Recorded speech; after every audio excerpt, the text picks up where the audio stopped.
Is it wise to force that childlike god into a divine battle against me?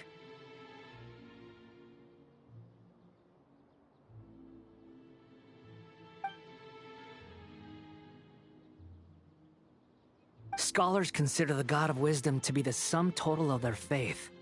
It's how they can justify reverence for a god as they construct it.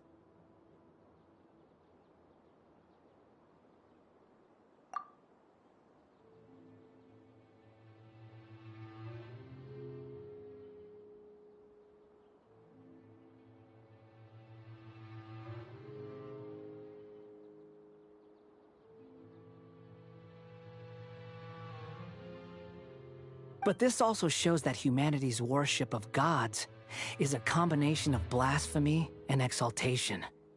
It's truly laughable.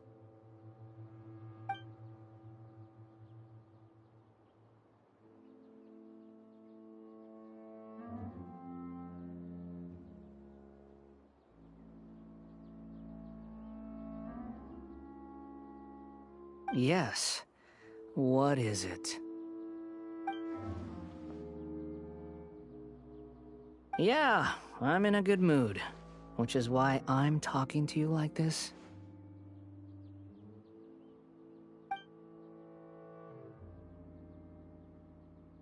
What do you mean?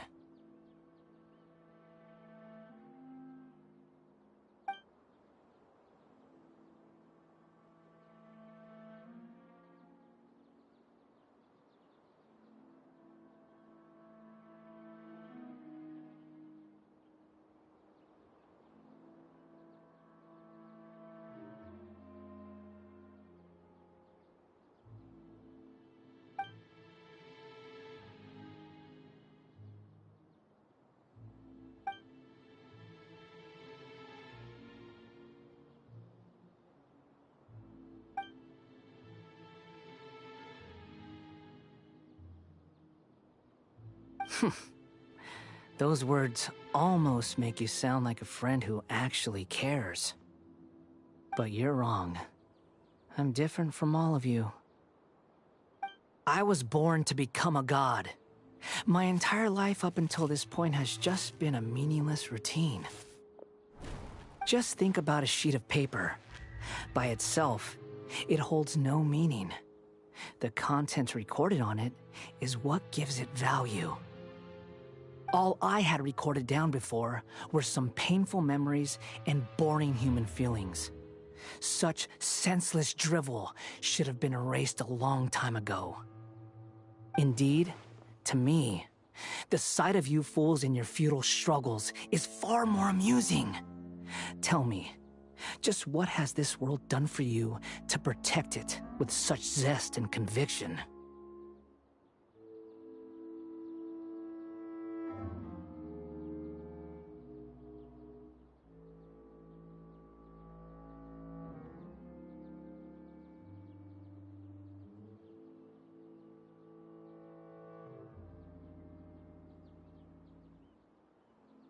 I'm connected to your consciousness, so I can hear what you're thinking, and sense the depth of your determination.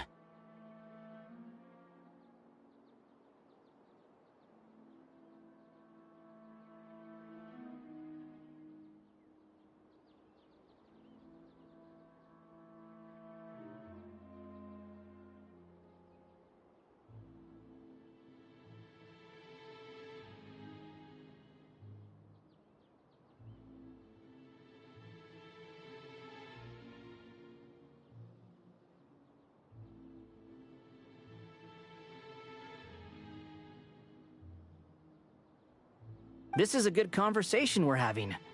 So here's a word of advice. Let go of your misguided guardian complex. You know nothing about the truth. It'll be for your own good, as well as everyone else's. Humans are a species that can only find bliss in ignorance.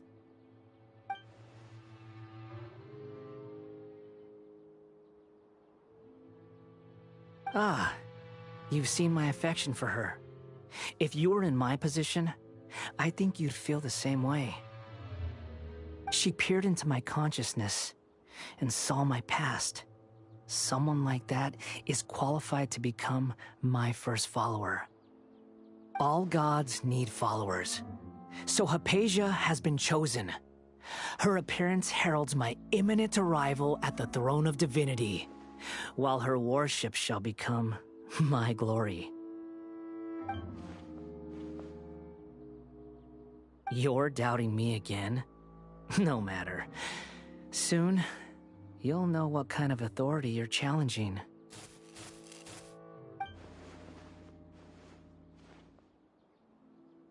Who wants to hurt my devout follower?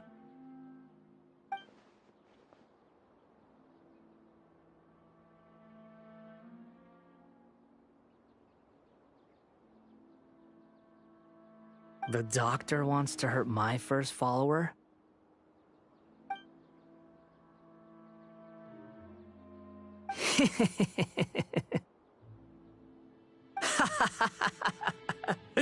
How very amusing.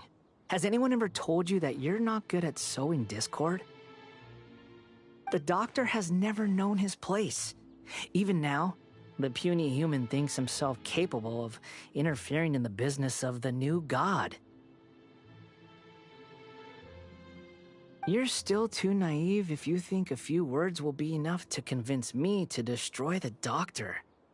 But I'm willing to give you a gift, just like my expression of affection towards Hypatia.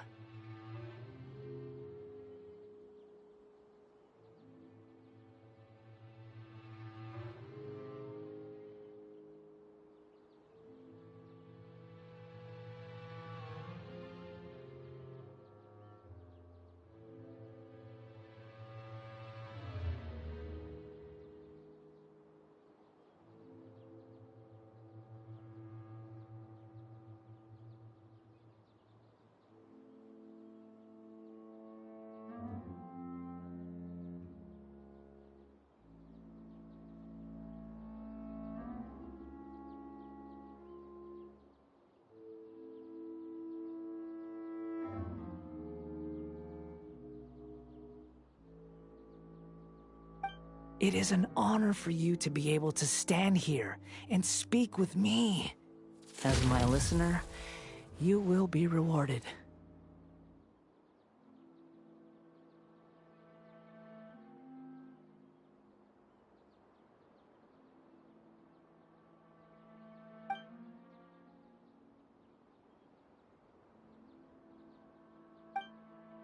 Both good things and bad things can be called gifts. After all, gods have never needed to be reasonable. Ah! Paimon hears thunder! That person Paimon couldn't see was the Palantir? Oh, he sure chatted with you for a while.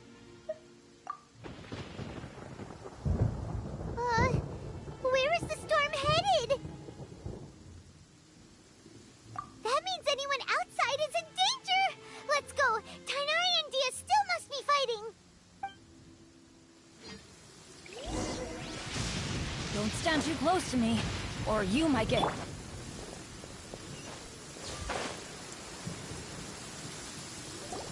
Oh! Have the Fatui retreated?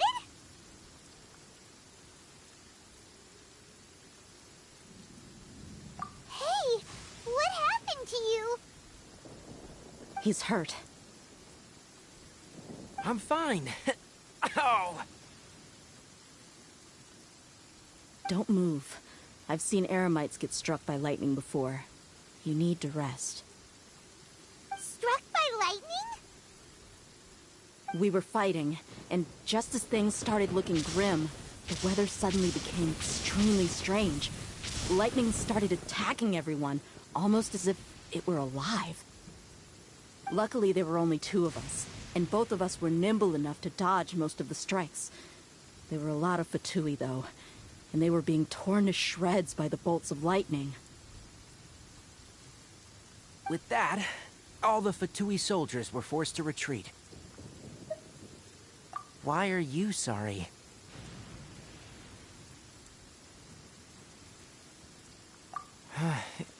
It's all right. I'm sure you also never expected this to happen. Don't blame yourself. My wound aside, you look like you've seen something unpleasant. Is Hypatia all right? Ugh.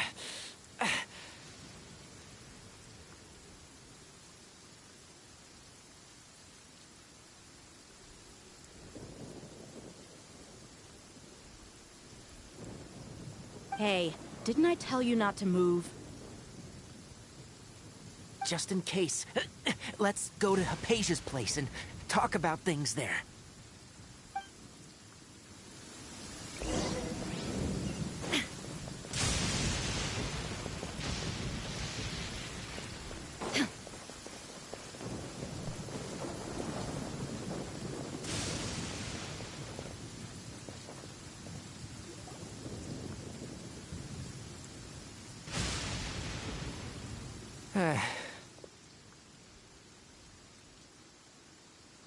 Thank goodness, she's fine. Hey, how about taking care of yourself first? I understand my condition. The wound is not fatal. I'll be all right. Ugh. The more you understand medicine, the worse of a patient you become. I know. They always think they can push through the pain.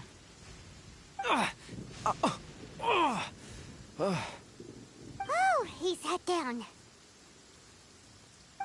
Let me rest for a bit. Sorry, traveler. Now you may start.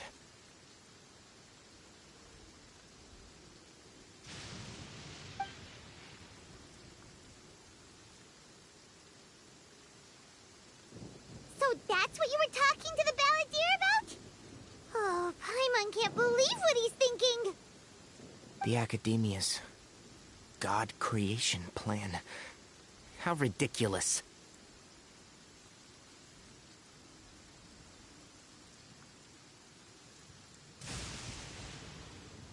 That sounds, ambitious, I guess? Anyway, this is all way beyond me.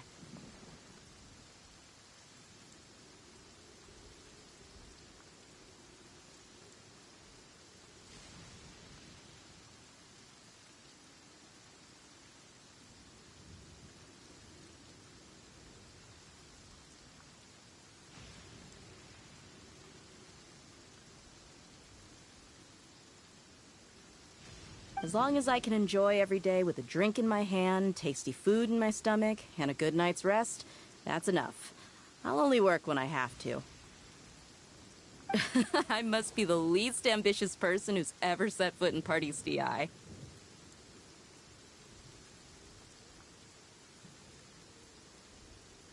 Don't say that. I haven't even thanked you for your help back there. Don't mention it.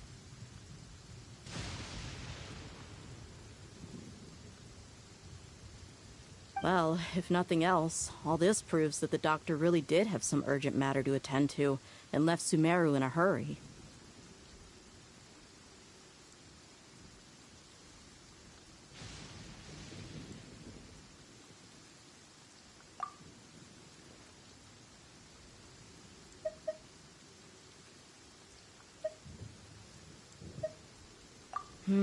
Maybe the Fatui want to cover up some secret of the balladeer.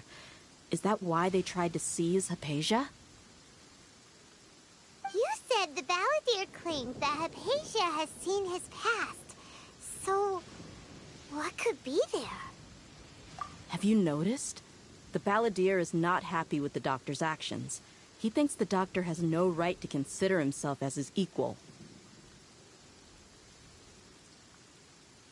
So, if the doctor was to show up again, would the balladeer zap him with lightning?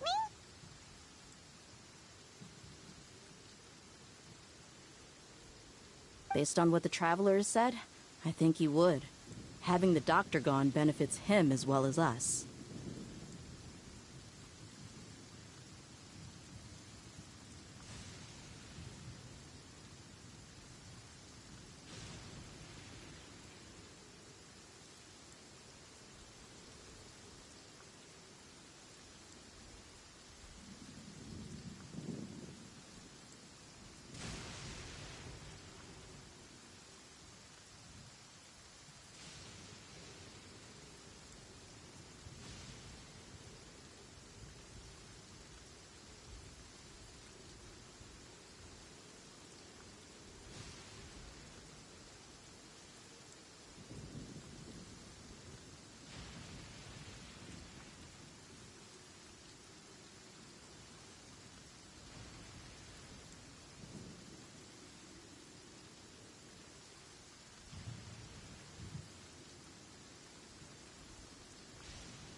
In other words, we've successfully completed this stage of the plan. The doctor is out of the picture now. Yay! That's a big accomplishment! I'm also happy for you.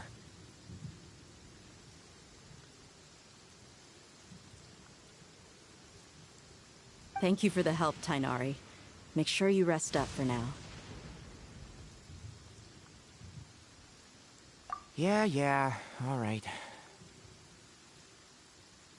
Okay, that wraps things up for us here at Party's DI. Traveler, it's about time we rendezvous with the others at the Grand Bazaar. Let's continue to keep a low profile. You can head there once you're ready.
All right, everyone is here.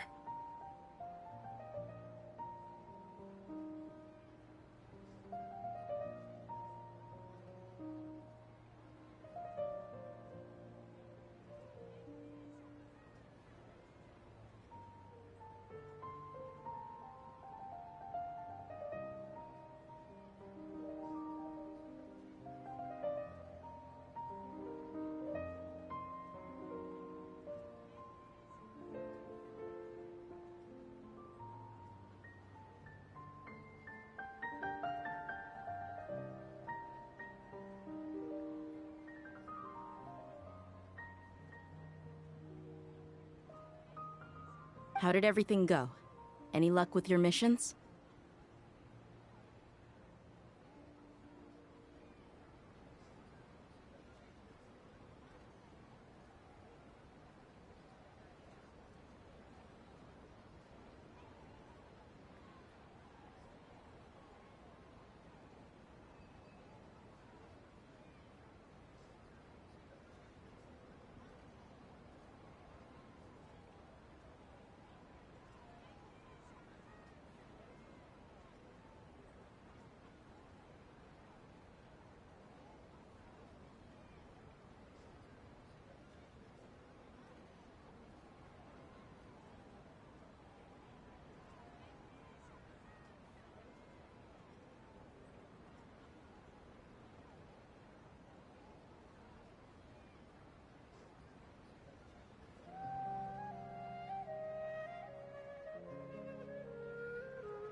Let's report back one by one. I'll start first. We've made the necessary modifications to the Akasha terminal. In addition, the props required are also ready. I'll go next. The Traveler and I went to Party's DI. The situation was a bit complicated, but we found Tainari. Unfortunately, he was wounded during a fight.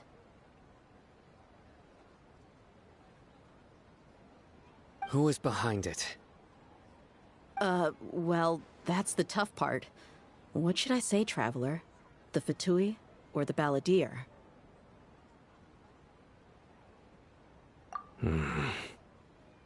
After some back and forth, we confirmed that the doctor has left Sumeru by boat.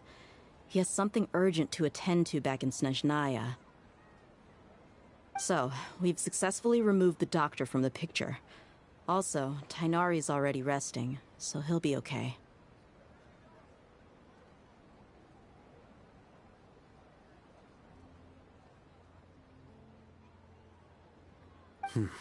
Good.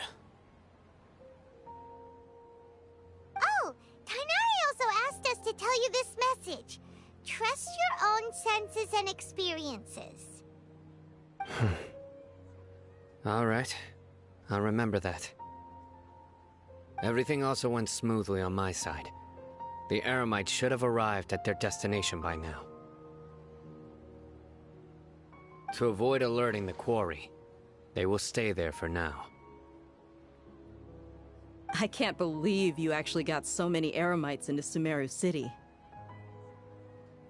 It's all thanks to Rahman and his brave team, as well as their bold strategy.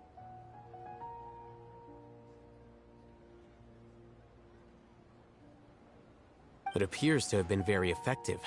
I'm glad to hear it.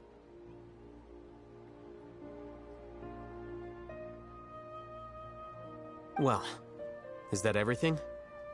Okay, this meeting is adjourned. Huh? Wait, you mean that's it? Well, what else is there to discuss?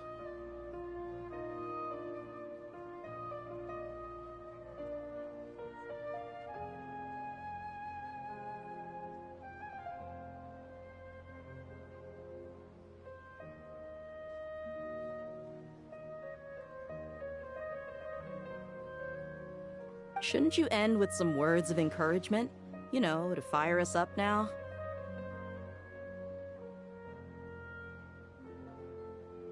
Personally, I'd rather we all go home and get some rest.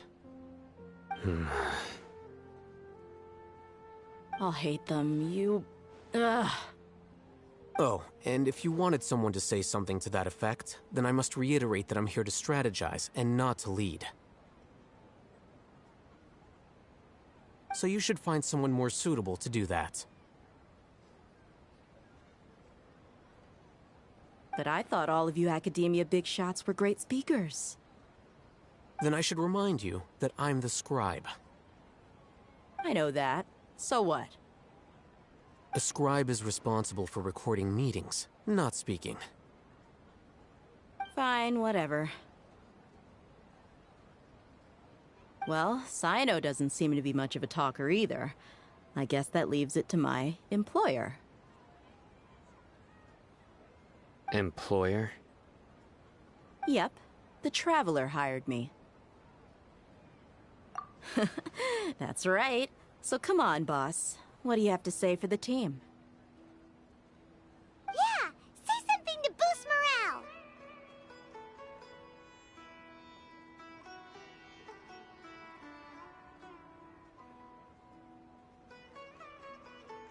Huh?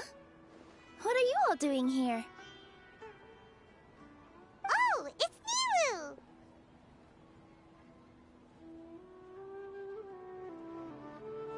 Hey, everyone. I'm not disturbing you, am I? Not at all. I was actually just about to go find you. Judging from the group and all your serious faces, you were discussing something important, weren't you? But you also look like you're up to no good. Seems pretty interesting. Welcome, Nilu. Would you like to join us? Huh? Join you?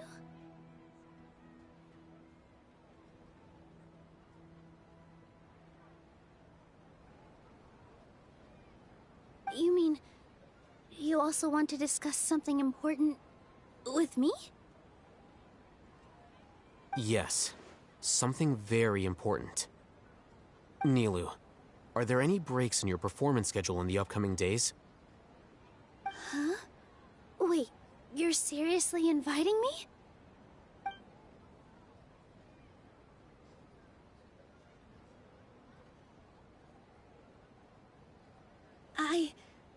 I can't believe my ears.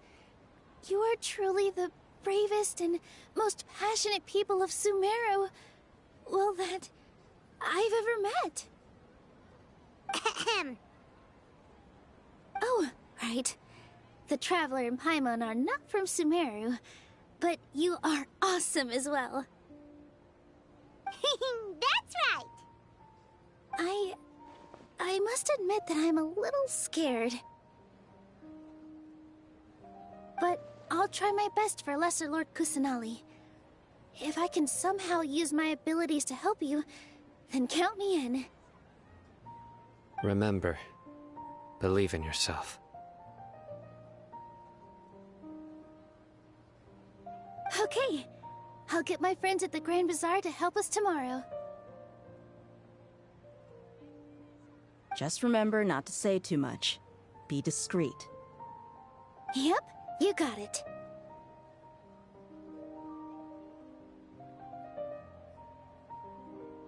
All the preparations are done. Now, can we finally conclude this meeting?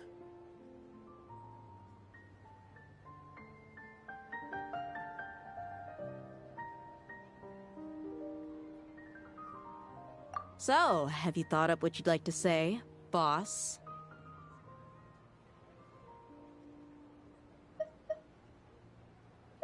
Yep. It's a grand plan and we're all super awesome.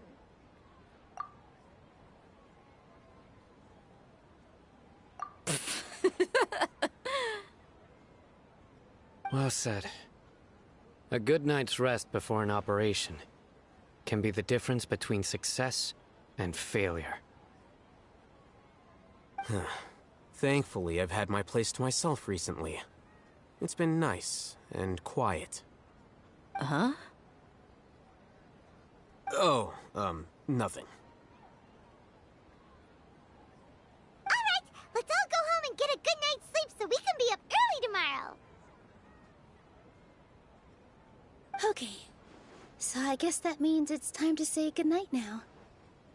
Yep, good night everyone!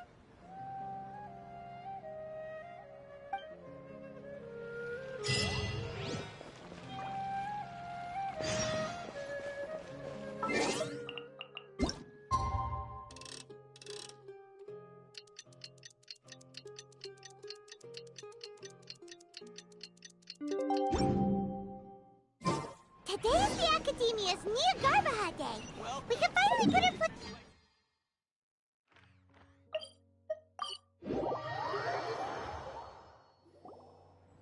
Hello, you two. Sleep well? Not really. Paimon got too nervous thinking about today and didn't fall asleep until the sun was almost up. What about you all, Hatham? Naturally, I slept just fine. After all, a good rest should be considered part of the plan, since energy is an important resource. You just want to show off how calm you are. It's crucial to dissipate any tension before we execute our plan.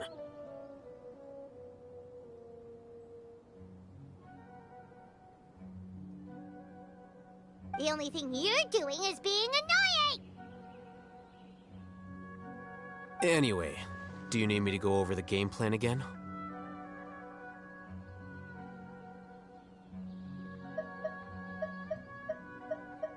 Our target is Grand Sage Azar's office. Everyone in the Academia knows that's where the Grand Sage's console is. Only they can operate it. Many restricted commands and operations are executed via that console. I'm sure that console has a way to free Lesser Lord Kusanali. You know, Paimon's been thinking, what kind of technology could let the sages imprison even a god? That isn't something they could have accomplished with their scholarly talents alone. In the Sanctuary of Suristhana, There's a device of Greater Lord Rukkhadevata's that she once used to isolate herself while meditating.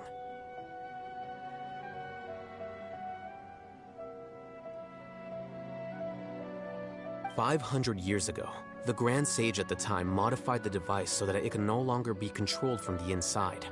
They were effectively trapping one god with the power of another.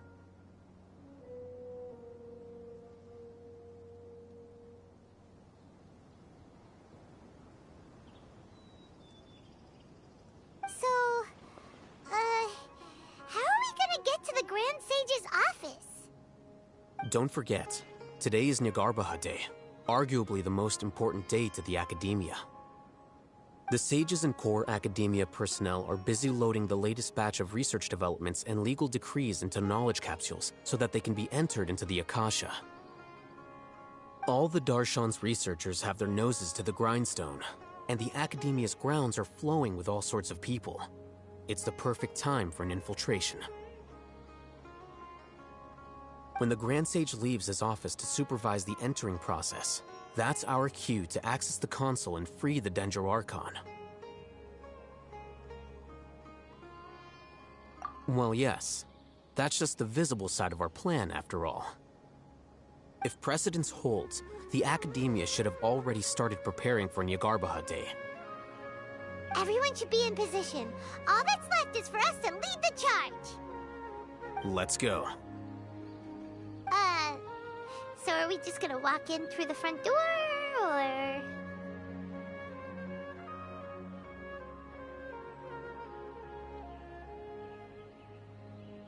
Yes. Were you expecting a stealthier approach? Paimon can't think of a good comeback. Alright, it's all on Alhaitham if things go south.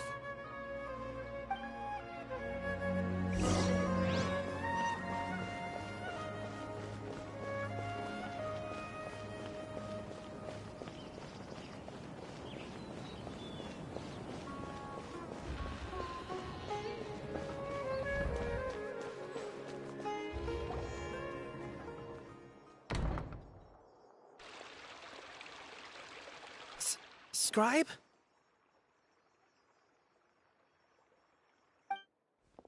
Please, wait. Are you Scribe Alhaitham?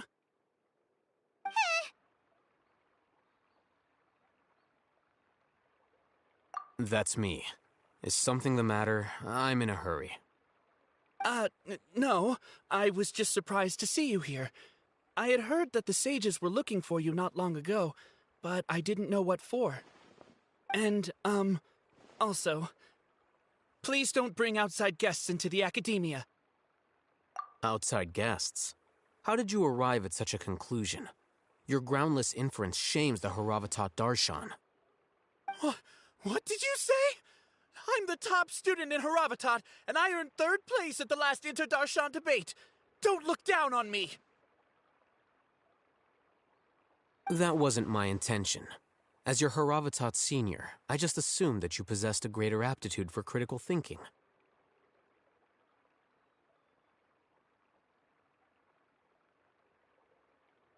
Look, based on what you already know, the purpose of my return and the reason they're here should be obvious.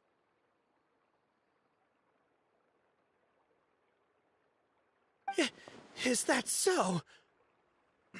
Wait a moment. Let me think. Don't tell me the answer. The sages search for you. A blonde-haired traveler. Outside guests.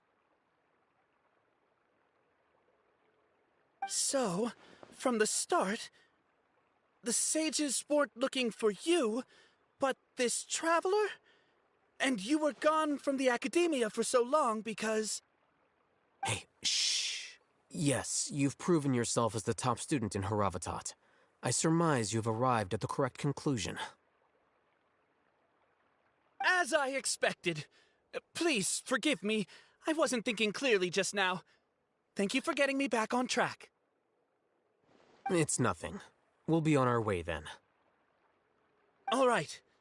Thank you for your contributions to the Academia, Scribe.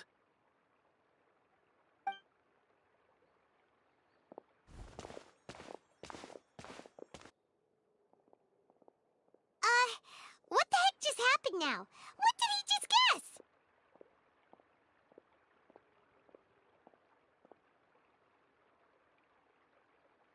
I'm afraid I don't know either. You have no idea?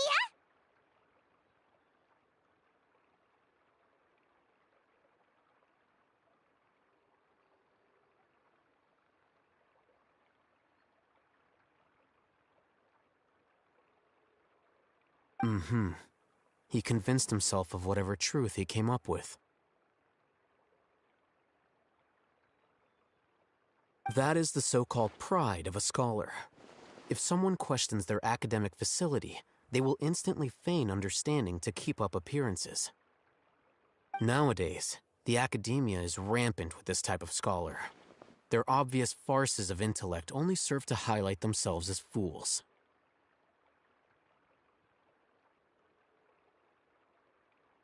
Wow, so there are special ways to deal with smart people. We don't even need to make up our own excuses. We shouldn't waste any more time. It would be problematic if we missed our window of opportunity. Let's go.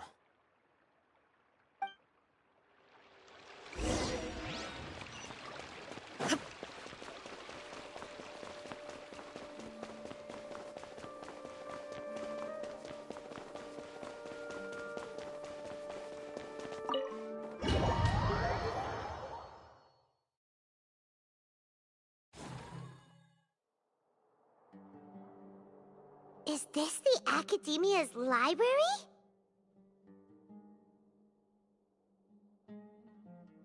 Indeed. Known as the House of Dana, it is quite possibly the most extensive special collections library in Teyvat. There are a lot of students going through here. Is it really okay just to waltz right in? The Academia marches to a fast beat, especially since it's Nagarbaha Day. They're all occupied with their own matters.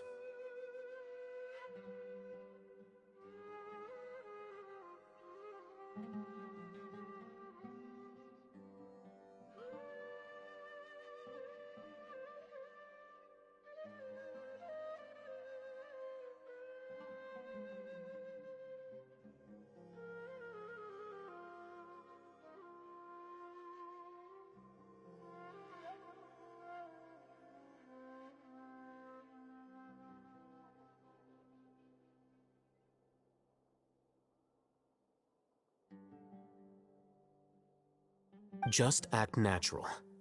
Now, hurry along.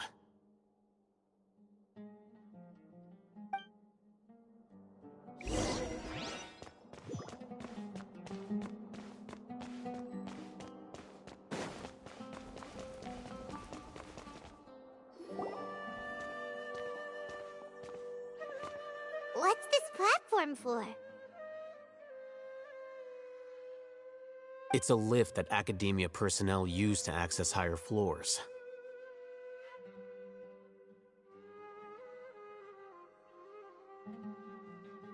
Are we gonna take it then?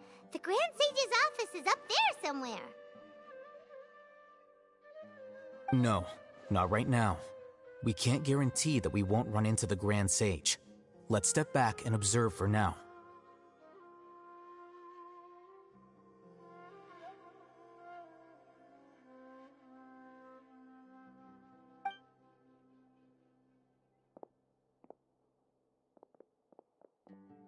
You think the Grand Sage will exit from there? And after he does, we'd sneak past him? Oh, Paimon thinks that's really dangerous. Who knows? However, if we can confirm Azar's current location, our operation will be much safer if we... Allow me to offer you a hint. If you wish to know his location, look behind you.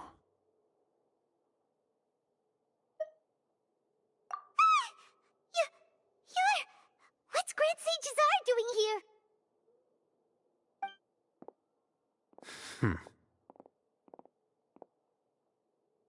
Do not tell me you believed the Academia would not grow suspicious of you after such a prolonged absence, scribe. An eyewitness had informed me of your whereabouts, so I came to personally welcome you. Grand Sage, I didn't expect you to care so much about me. I'm truly flattered. I'm sure, but compared to you, I am far more interested in these two unexpected guests. You are the Traveler and Paimon, correct?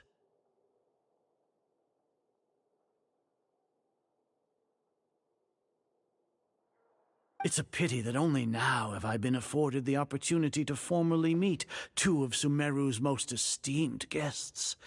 I do apologize for my lack of decorum. Excellent. You immediately initiated discussion instead of attempting to prepare some perfunctory excuse. You clearly understand the situation at hand, and have no intention of making a reckless stand. The foot traffic here renders this place unsuitable for discussion. Please, follow me to my office.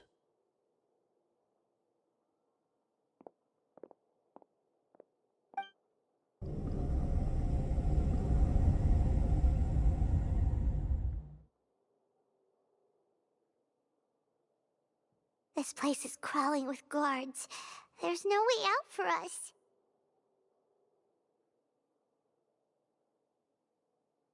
All right then, Traveler. What did you wish to discuss with me? Today is Niagarbaha Day, so I still have many responsibilities to attend to. There is little time for idle chit-chat before I detain you all. You seem to know quite a bit about our endeavors. If that is so, then you should be praising our great work, rather than using your trivial misgivings in a futile attempt to sway me. Trivial? Then tell me, what do the Fatui want from me? Worthless. Those are all completely worthless. Benefits, divine power. These materialistic words do nothing but debase our great work.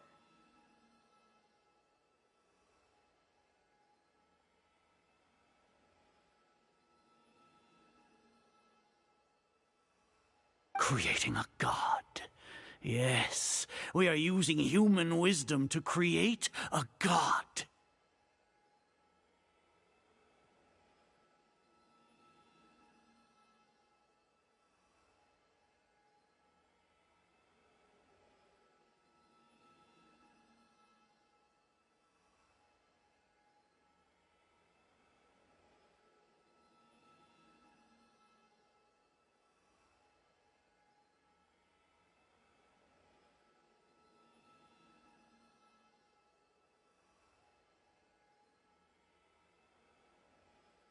If humanity cannot attain omniscience and omnipotence, then we shall create a god to reveal them. This is the pinnacle of human wisdom. We shall regain a god's guidance at long last. No longer will we flounder in the interminable void of consciousness and knowledge.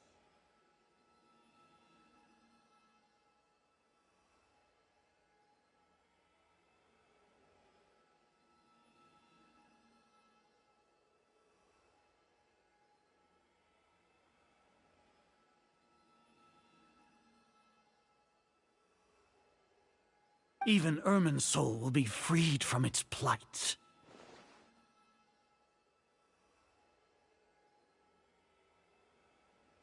For our nation of scholars, this is the ultimate aspiration. No cost is too great to realize it.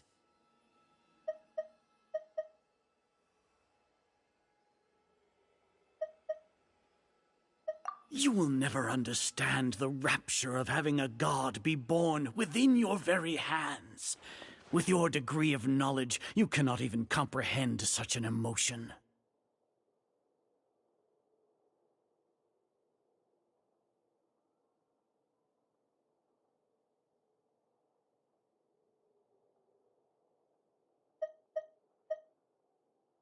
Gods exist on a plane that far eclipses humanity's.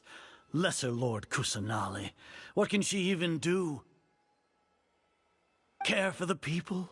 Fend off sandstorms? Fabricate silly fairy tales? These are but child's play for the academia.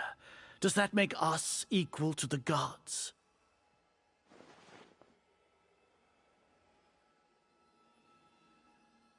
We are a people favored by Greater Lord Rukkhadevata.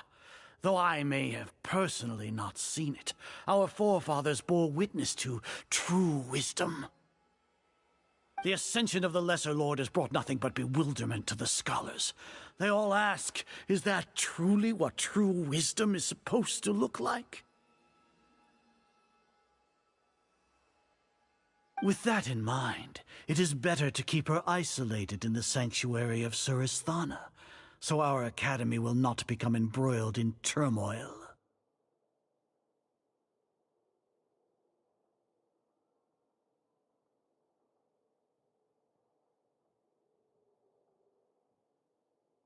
What a pathetic justification! Do you really think that only the super smart or powerful should be able to call themselves gods?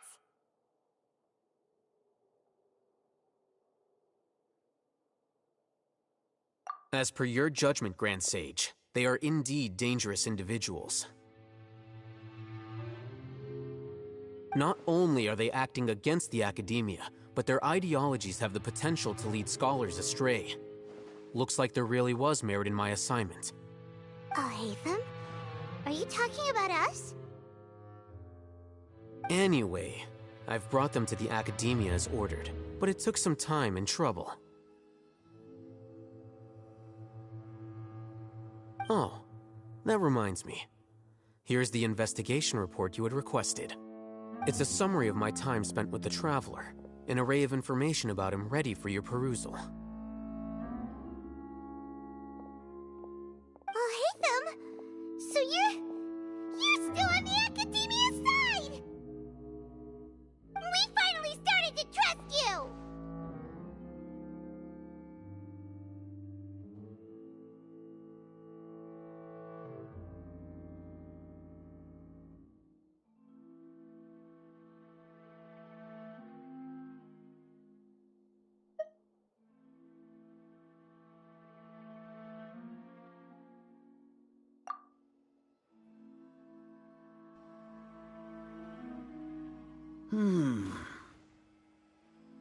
Excellent.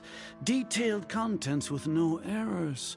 I would expect nothing less than an immaculate report from the scribe. As it is Niagarbaha Day, I'll enter the information on you into the Akasha. Surely you know what that means. We'll be monitored, just like Sino. With the Akasha's calculation prowess, all of your actions will be predicted with an accuracy of at least 98%. Furthermore, your data will be updated in real time whenever new information presents itself. To put it into words you can understand, wherever you go, you will be walking under an invisible leash. This is Sumeru's greatest penalty for dishonest persons. Are you not familiar with the concept that great responsibility begets an equally great suspicion? In any case, you are Sumeru's most concerning external variable. Locking you down will greatly decrease the chance of any undesirable outcomes coming to pass. You're despicable! Despicable? Perhaps from your perspective, but I suppose you had mentally prepared yourselves for this, no? Your ploy was to sacrifice the Traveler here, was it not? Lord Azar, I know what you're trying to say, but I've been following your plan this entire time. Why are you doubting me at this juncture? Must I delineate your entire plan? Very well. I will spell things out. First off, I received an eyewitness report that you were spotted with the Traveler to Caravan Ribat. However, you immediately departed for the desert and escaped surveillance range. Judging by the time, you all likely encountered the truant General Mahamatra in the desert. Am I correct?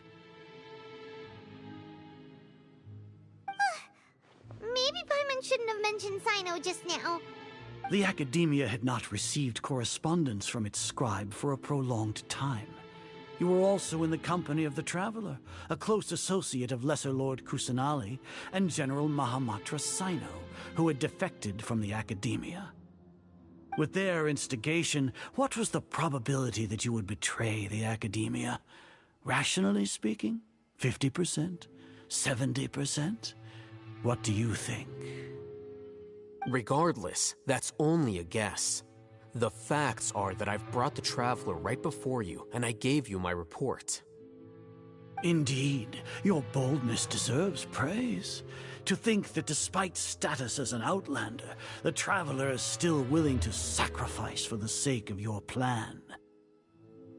If I'm correct, you have a contingency plan to save Lesser Lord Kusanali and ruin our great work.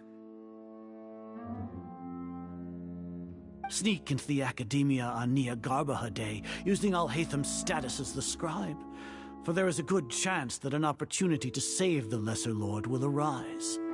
Should your intentions be discovered, Alhaitham will turn traitor and sacrifice the Traveler, thus proving his innocence. He can then stay inside the Academia and continue searching for a way to proceed forward. As for Sino, according to the Akasha's calculations, he will soon return to the Academia and confront me in person. I suppose this is also a part of your plan?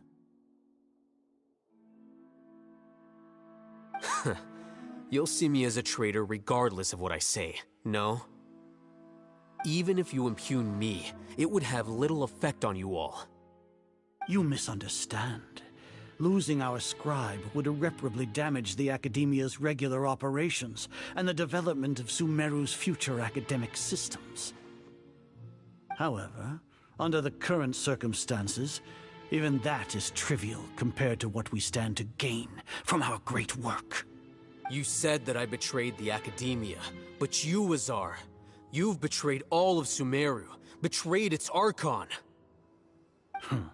So flight has turned to fight at long last. Guards!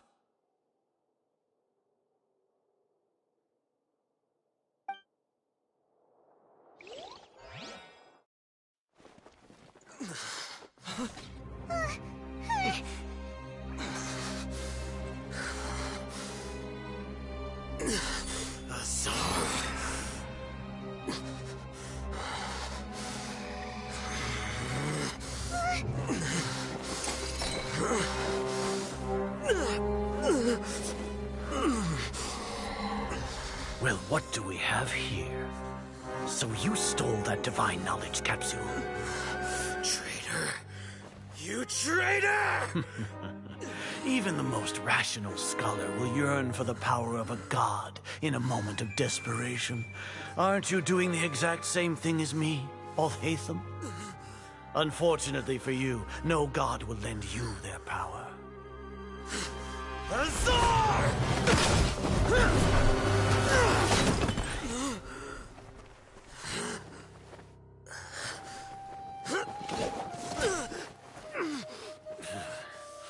He has gone completely insane.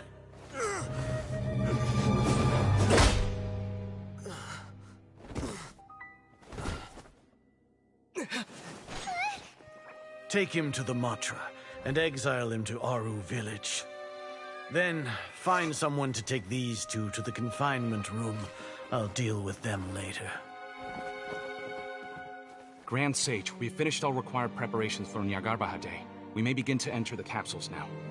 Excellent. You may begin.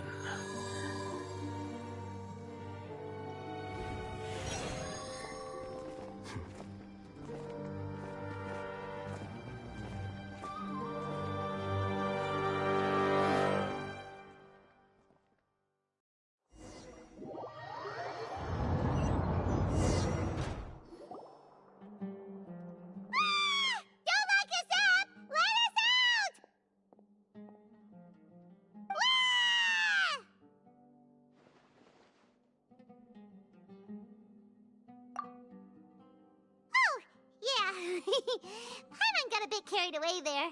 How was Paimon acting just now? Great, huh?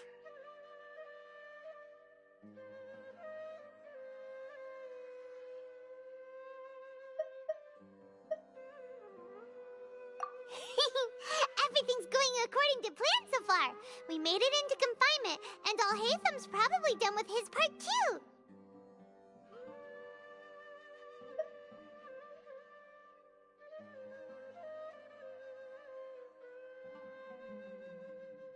We even managed to trick Grand Sage Azar! Alhaitham sure knows how to cook up a plan! What are we doing next? Paimon has trouble remembering things when she's worked up.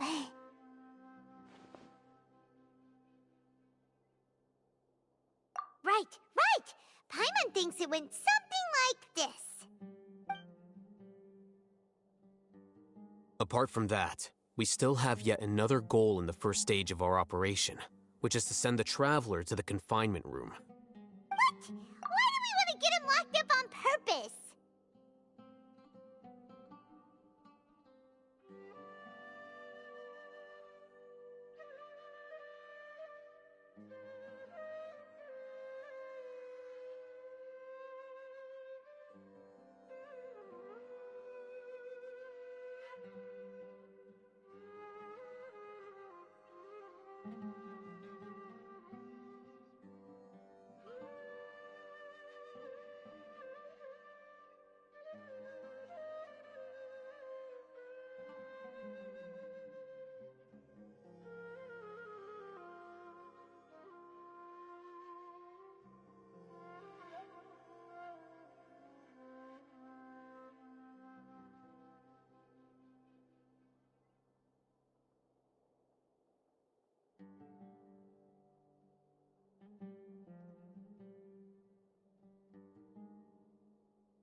He's always been the person the sages are most afraid of, as well as the greatest obstacle to their successful implementation of their plan.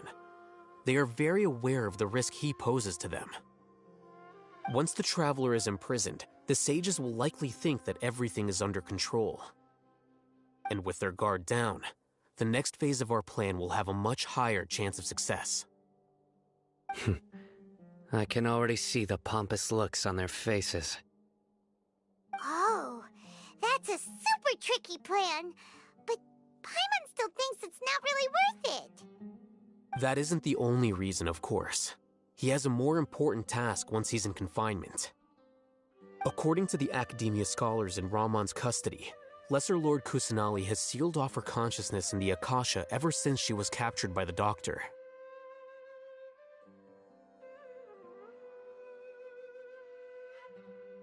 That way, they can't pry any more information from her.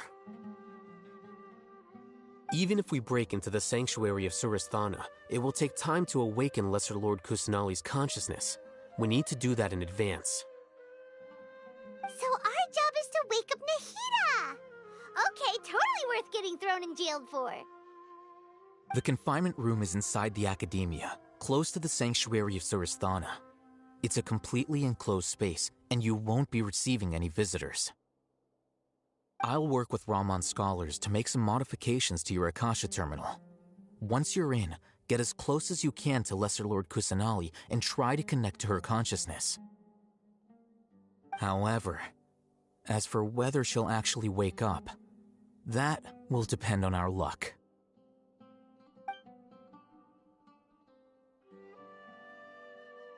Oh, no wonder you've been wearing your Akasha terminal today. It's the one that Al-Haytham modified. Paimon thought they'd take our Akasha terminals when they locked us up in here. Were they being careless? Alright, so what now? Sounds easy enough. We can finally talk with Nahida after all this time. Let's do it. There's a light flashing on your Akasha terminal. It's almost like... the faster it blinks, the better the signal.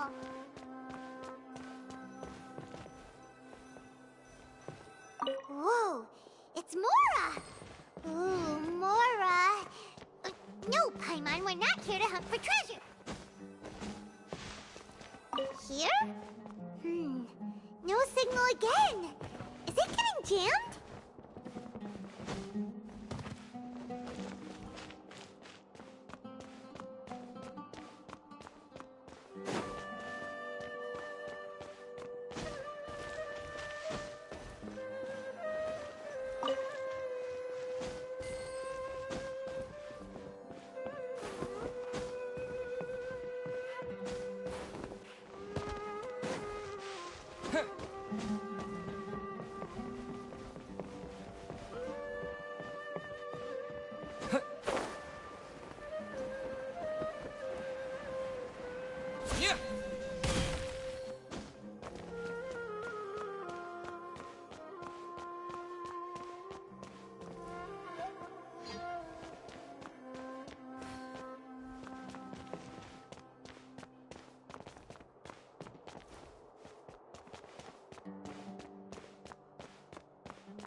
Is this the right spot?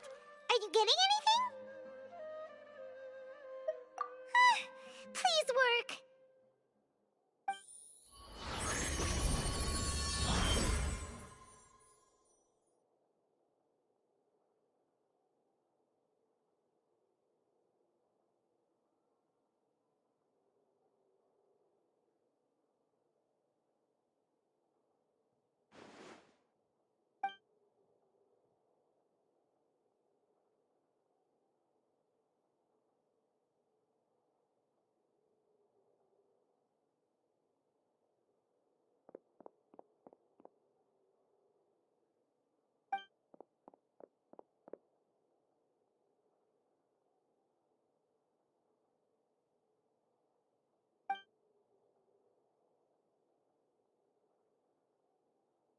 Nahida!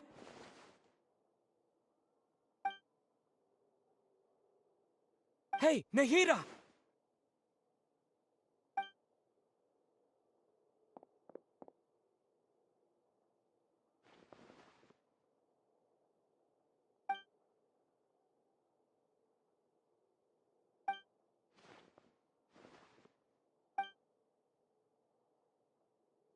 When did it first start? Oh, right. It started from the moment I was born. I want to become a worthy Archon. So I've kept studying. Kept listening to my people and their hearts. Kept looking for a way to save Irminsul. So I can catch up. Catch up to Greater Lord Rukkhadevata. But I'm stuck in the sanctuary of Surasthana. The sages are creating a god to replace me. And I'm forced to lock my consciousness in this boundless darkness. Nahida!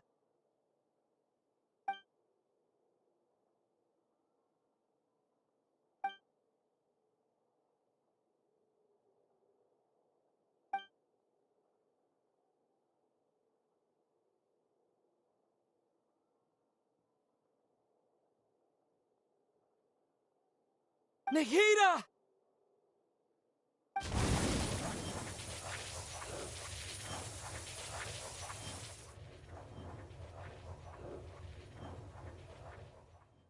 It's so quiet here. Now that I think of it, I don't think I've ever actually listened to my own inner voice. Do Archons have them? Should Archons have them? Have I been doing the right thing? Am I really not needed? How do I really feel about all of this?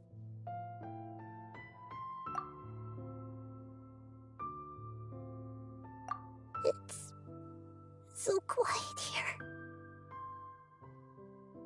Since you're the god of wisdom, you've known the answers to all these questions since the very beginning, haven't you? Who are you? Whose voice is that? It sounds familiar.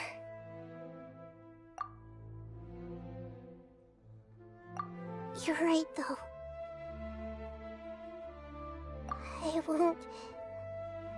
I won't ignore my own voice anymore.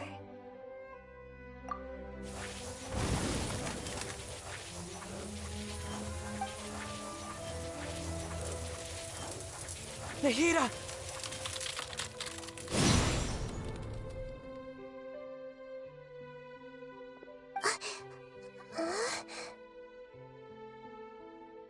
Nahida? Did you wake me up? Thank you. Why are you here? We're here to rescue you. Are you alright? I'm fine. It's just... when I think of everything that's happened to me, I feel really angry now.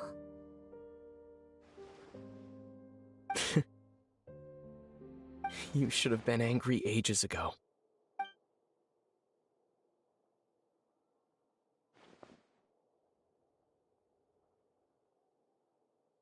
Huh? Oh, you're back! How's everything?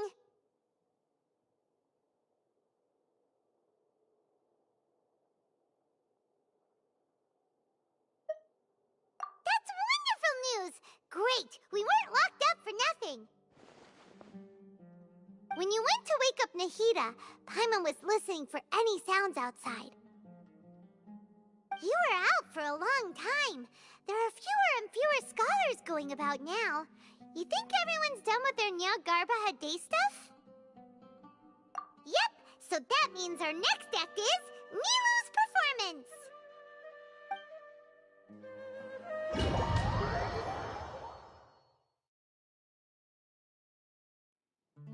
Nilou, are you sure about this? You're taking such a great risk for them.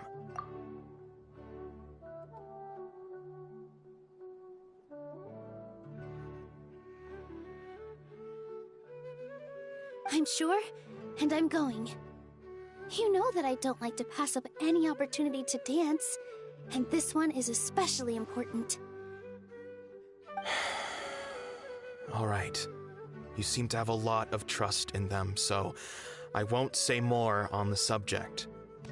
But if anything happens, the few of us here may not be able to help you. Don't worry. They've been through worse. Everything's going to be fine.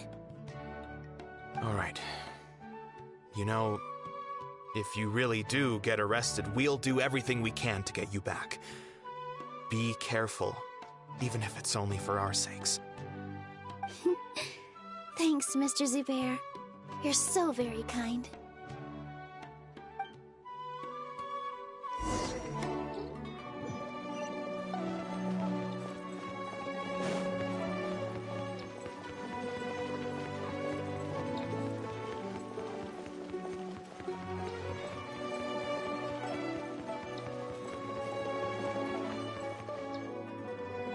Nilou, how's it going? Nervous?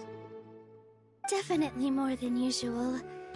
But it's because I'm worried I won't dance well enough. It's okay. Just focus on your performance. We'll take care of everything else. You sure know how to talk. Taking all the credit, even though we came here together to help out. Well, thank you both. I'll have to treat you to a meal after all this ends. I really, really appreciate all of your help. Ooh, that sounds great. Huh? How can we say no to that? All right, let's get back to business. Nilou, we'll be here to keep people from going to the academia so they don't interrupt your performance. I was planning on telling them something like, the Academia's been conducting a weird experiment, and some of their test subjects escaped. It's really dangerous there, so stay away. Oh, you couldn't think of anything better? Oh well, I guess it does sound like something the Academia would do.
I think it sounds great.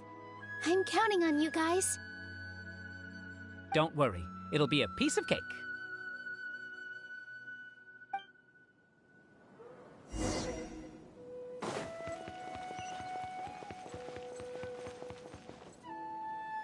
Hey, Nilou!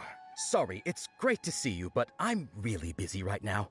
Our Bait People Away with Yalda Candy's plan is working beautifully. Do you want some candy? We have more than we can give out. Vihar, thank you so much for doing all of this.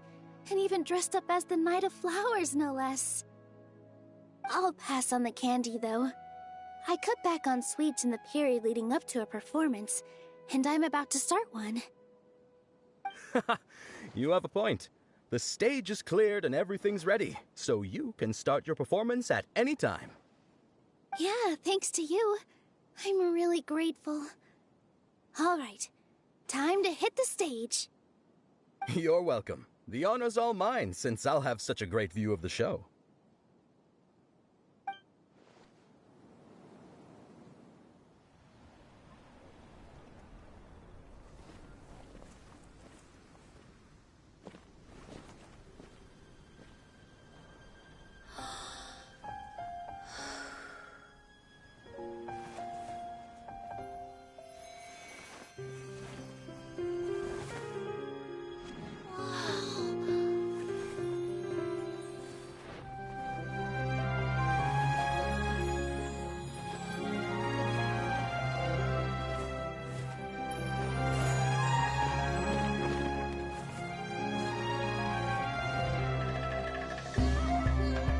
I've never seen a performance like this. This is incredible. Yeah, but I heard that public performances like these have been banned. I can't believe she's doing this here.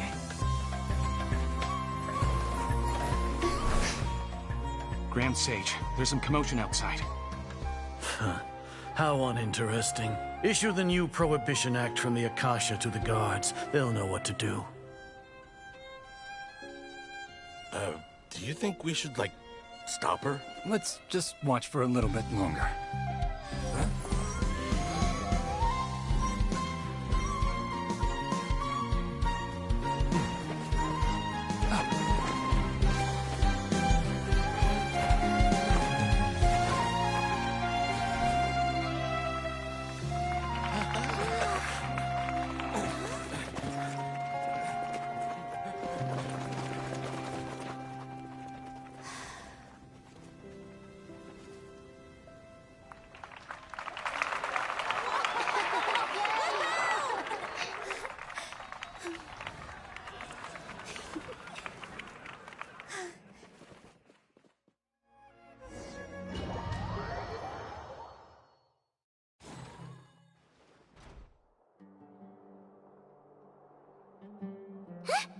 Did you hear that? It sounds like a lot of guards just ran by. Does this mean the plan has moved on to the next stage? Yep. It's great that everything seems to be going well. Come to think of it, when did Alhaitham replace the knowledge capsule that was about to be entered into the Akasha?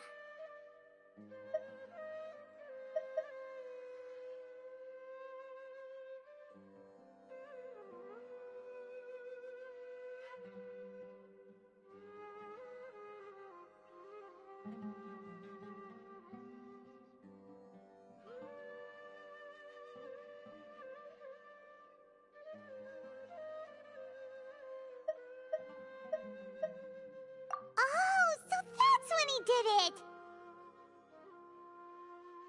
Paimon was too nervous to notice. Speaking of, didn't Alhaitham also yoink the divine knowledge capsule from that mercenary leader in Port Ormos when everyone else was distracted?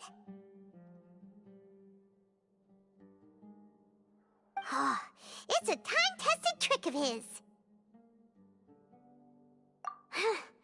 Why are we complimenting him? Yeah, he's smart and all, but he still makes Paimon's blood boil. Let's review our plan for this stage again. It's not like we have anything else to do right now anyway, and it'll help us feel more confident.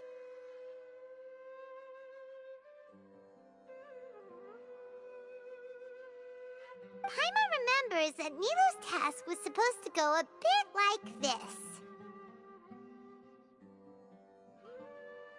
Now that Lesser Lord Kusanali's consciousness has been forcefully sealed, the core figures of the Academia and their guards have started to wear their Akasha terminals again. With the Doctor's technological support, they think they have nothing to fear. How despicable of them to rely on such a person.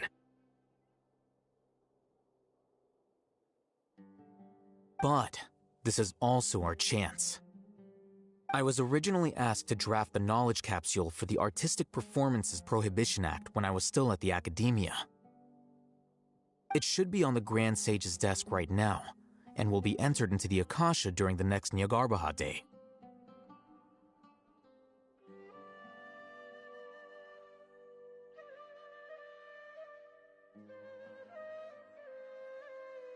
Are they really going to stop all artistic performances? That's horrible! I'll make an identical knowledge capsule, but this time, I'll smuggle some misleading information into it. We only need to find an opportunity to switch the capsules. Once it's been entered into the Akasha on Nyargarbaha Day, if someone were to be seen performing in public, the sages would definitely use that opportunity to announce the ban, and so the misleading information will be disseminated amongst the guards. Sure sounds complicated, but it seems like if everything goes well, we'll be able to get rid of all the guards in the Academia without any effort.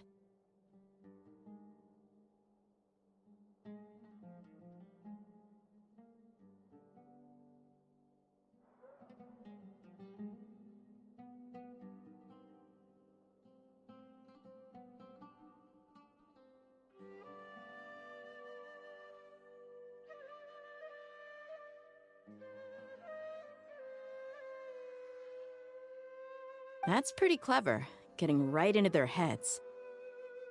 I just have one question. Even if we manage to get the misleading info out to the guards, how can we be sure that they'll believe it? People who are used to relying on the Akasha become less inquisitive, and their ability to distinguish truth from misinformation is significantly reduced. They will view everything the Akasha releases to them as the unequivocal truth.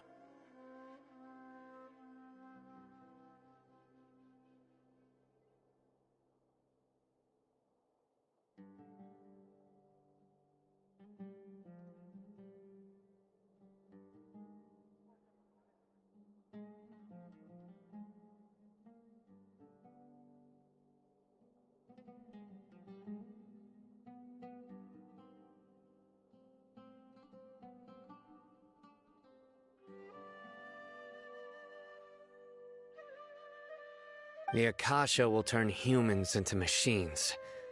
I've seen it happen many times.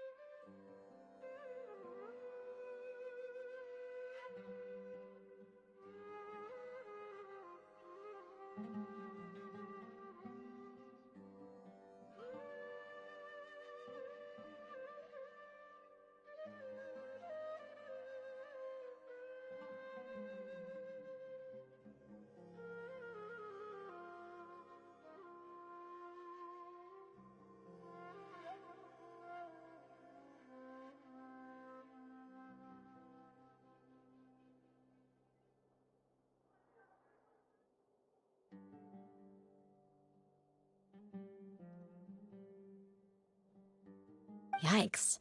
Good thing I didn't wear it for long when I was working in Sumeru City. At first, I thought it was a good thing, too.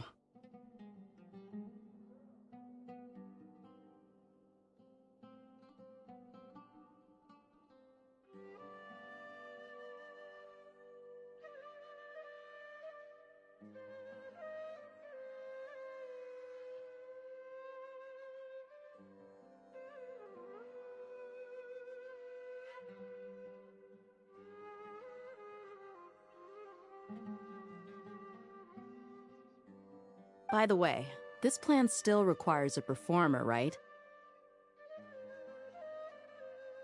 Do you have someone in mind? Nilu of Zubair Theater. I know her really well. We can trust her. I'm kinda hesitant to ask her to participate in a dangerous plan like this, but we can ask her in person. All right. After the guards and the Academia are gone, then it'll be time for me and my stowaway brothers to shine.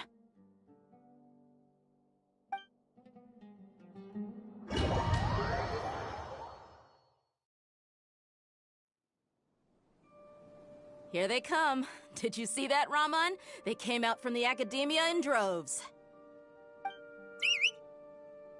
After laying low in the city for so long, this is the moment we've been waiting for. My brothers have already sprung into action.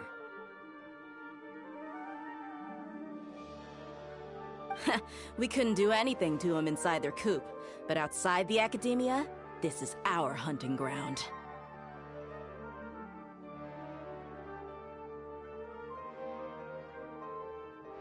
With a lioness like you, the prey sure won't be able to run far.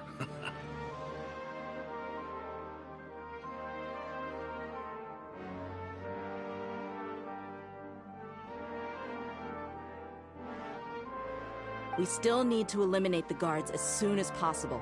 If we give the sages enough time to realize what's happening, the plan's doomed. All they've done is to sit on their cushy salaries and twiddle their thumbs all day while we fought and struggled every day in the desert. The only advantage they might have is their numbers. Speaking of which, most of the guards who report directly to the Six Sages belong to the Corps of 30, but they have a completely different reputation. Following those blasted sages every whim, throwing away all the principles of being a mercenary.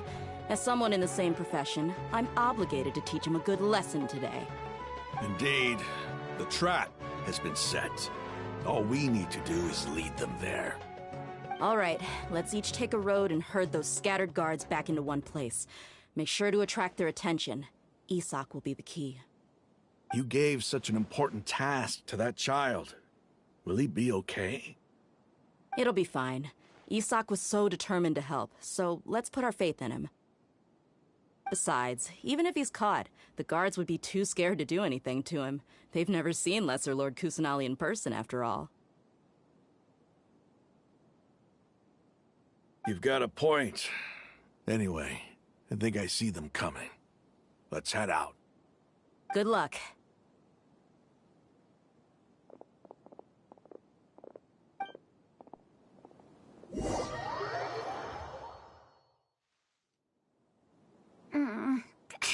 This outfit.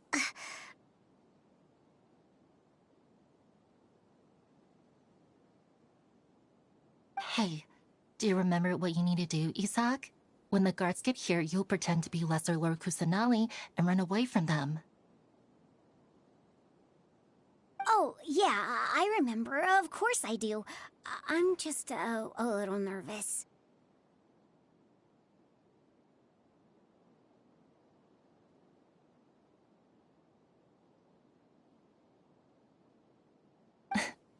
Relax. Don't think about getting caught. Even if that happens, we won't leave you behind. You only need to think about getting the guards' attention and leading them to the Grand Bazaar. Leave the rest to us. Okay, got it. I'm here to pay back Lesser Lord Kusanali for helping Grandpa. I won't get cold feet. Hey, they're here. I can see the Academia guards. All right, it's time, Isak. Take a deep breath and go. You can do this.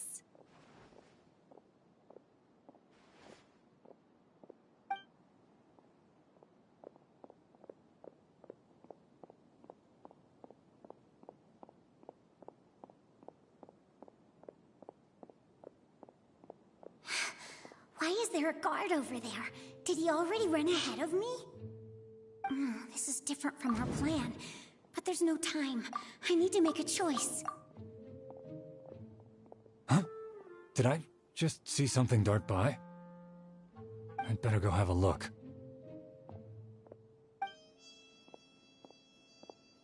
Were my eyes playing tricks on me? I should go check to see if someone's hiding over there. There seems to be nothing here.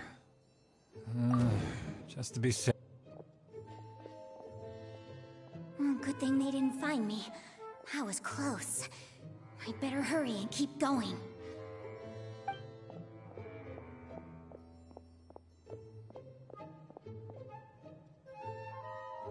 Hey! Lesser Lord Kusanali's over there! Stop! What? Lesser Lord Kusanali? How did I not see anything just now? Oh no, they found me. Where should I go? The target suspected to be Lesser Lord Kusanali has escaped into the Grand Bazaar. Assemble and arrest her!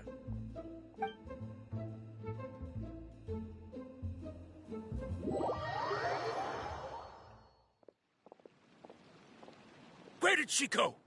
How did she disappear? Did we lose her? Hurry up and find her! Hey, why is your team here? Didn't we say to split up our search? Hurry! Hurry! This place is... Why are you all here? Yeah, isn't it one heck of a coincidence? Everybody's here. What on earth is going on?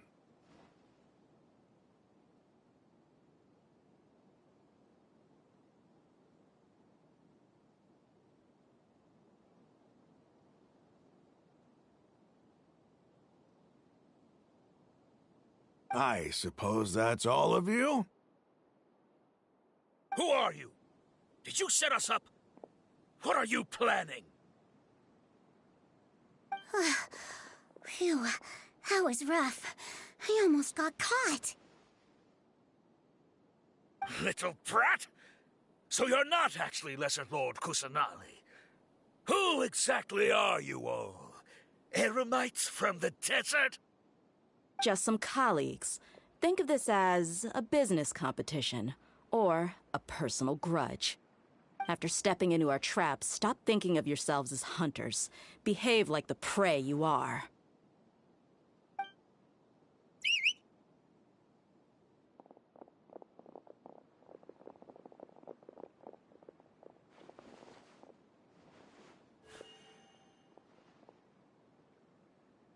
An ambush?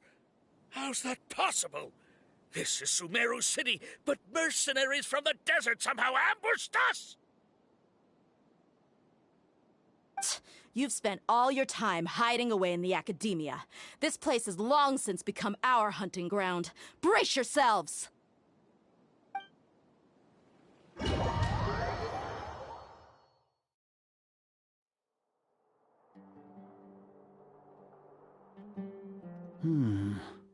This is odd. The academia has quieted down after the conclusion of the Niagarbaha Day ceremonies, but it's much quieter than usual. Where are the guards? Why have I not seen a single one? Guards? Guards! Grand Sage, how may I be of assistance? I called for the guards. Why did you come? My apologies, Grand Sage. Right now, all Academia guards have entered the city to perform the ordered arrest. I thought you knew. Arrest? Who is there to arrest? I have an ominous feeling. Arrest Lesser Lord Kusanali, right? Is that not what the order was? Lesser Lord Kusanali? You mean she has disappeared? Yes. I wouldn't dare make up something like that. Right now, everyone is in a panic, and many are saying that Lesser Lord Kusanali will take revenge on us. What happened? Just what is going on? Lesser Lord Kusanali somehow escaped? Was it Alhaitham and his party that freed her? That's impossible. The Academia is heavily guarded today, and any order to release Lesser Lord Kusanali would be strictly confidential. Besides, Alhaitham and the Traveler are already in our hands. What manner of trickery did they employ? How could Lesser Lord Kusanali disappear into thin air? Disappear? Wait. How was the arrest order distributed to the guards? It was issued by the Akasha earlier today. Only you have the authority to send messages like that, so I thought it was your order. Let me check.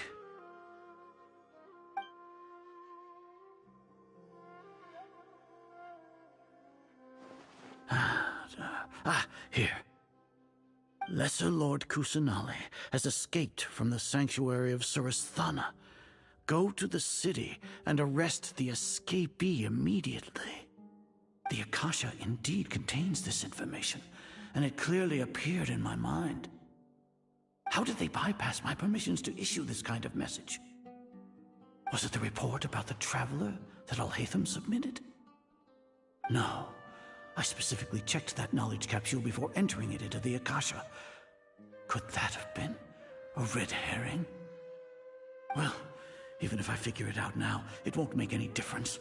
The important thing now is to confirm Lesser Lord Kusanali's status. Have you been to the sanctuary of Surasthana to confirm that Lesser Lord Kusanali has indeed escaped? Confirm? No, I haven't.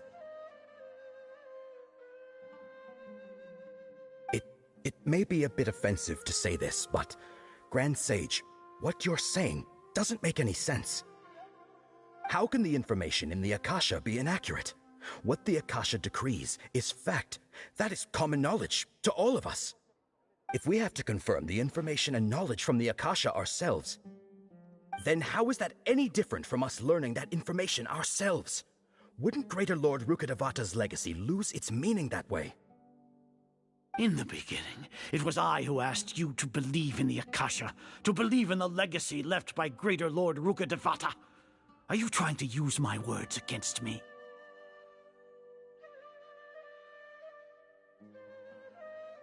No, Grand Sage. I'm merely confused because I believe in you. I never meant to refute you. Stay here and see if there are any suspicious people around. I'll go to the sanctuary of Surasthana on my own. Yes, Grand Sage.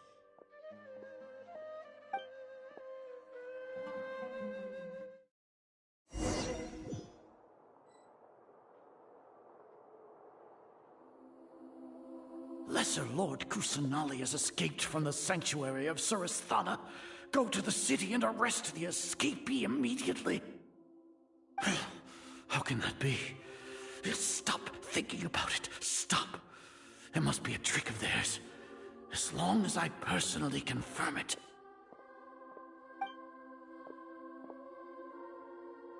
Ah! Impossible. That's impossible. There must be something wrong with my eyes.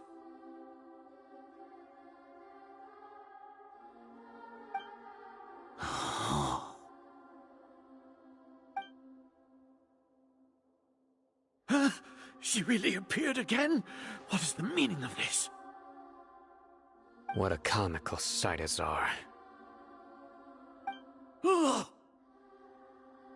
Once the Akasha has put certain thoughts into your head, even the Grand Sage can no longer see what's right in front of him.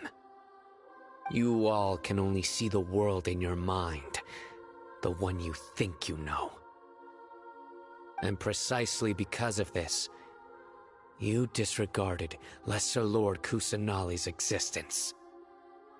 She has been a wise and worthy Archon. Sino, have you been waiting for a chance like this? The Akasha predicted that you would return to the Academia to confront me, but I didn't expect it to turn out like this. I was careless.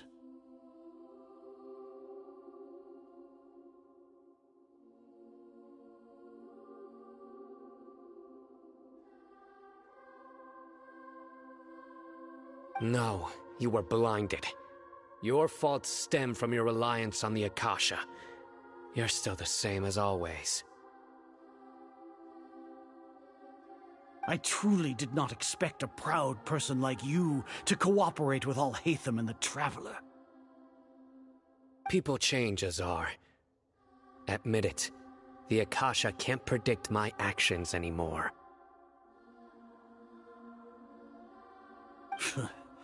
Then tell me, what have you found during your investigation? You want to buy time? This is the sanctuary of Surasthana.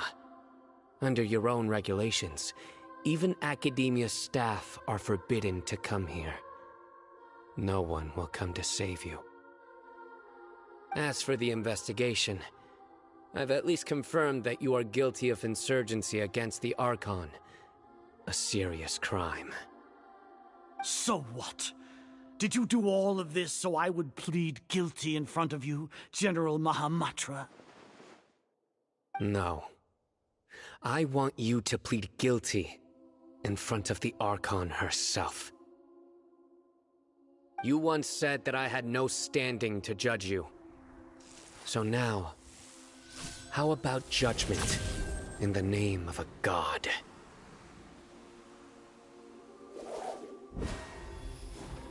How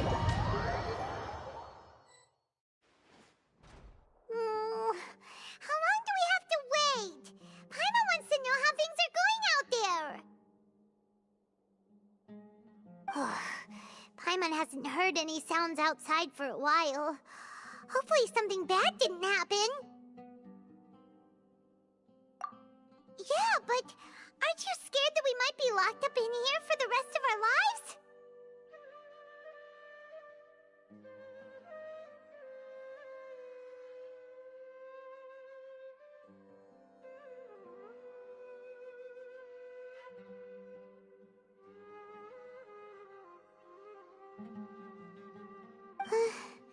Thinking about it, at least Paimon has you.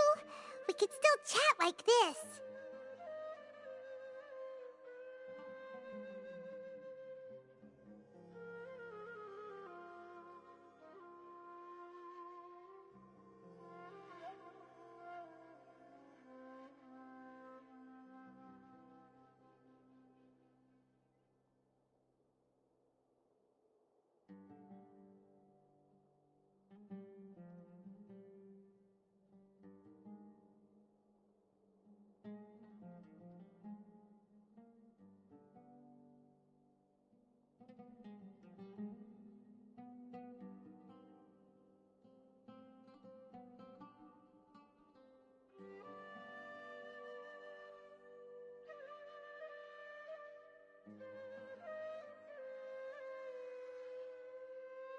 When Paimon thinks of Nahida being imprisoned alone in the sanctuary of Surasthana, Paimon can't help but feel sorry for her.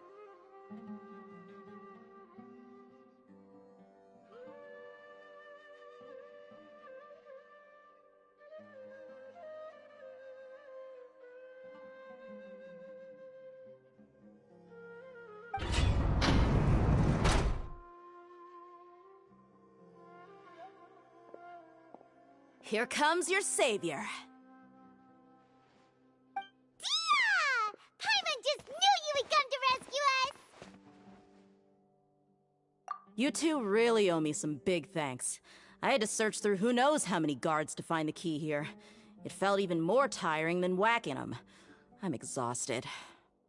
Thanks a lot. Need Paimon to rub your shoulders? No, that's, I'll pass. What are you afraid of? Oh, are you ticklish?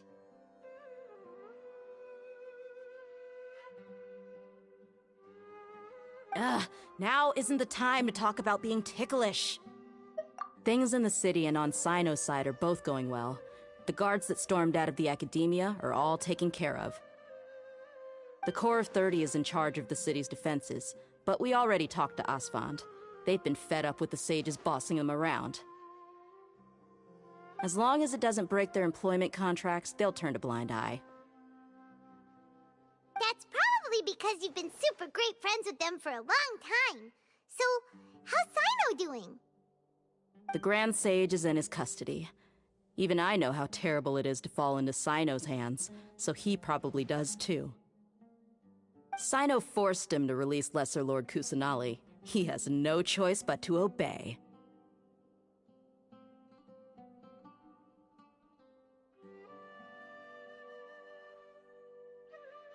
So, hurry to the sanctuary of Surasthana. Assuming nothing weird happened, we should have already rescued our Archon.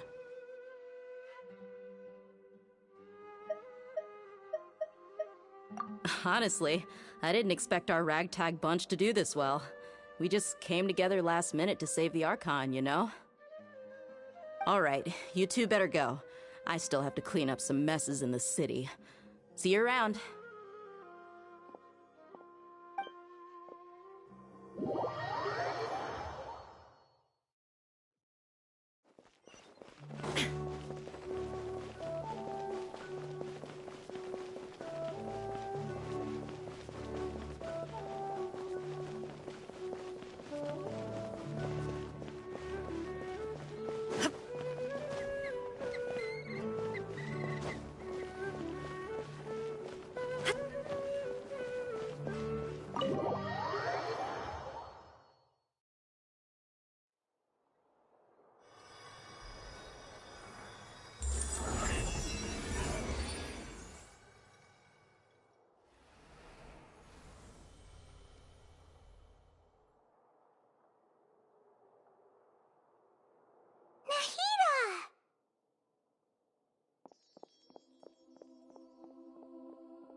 Should I say it's nice to meet you?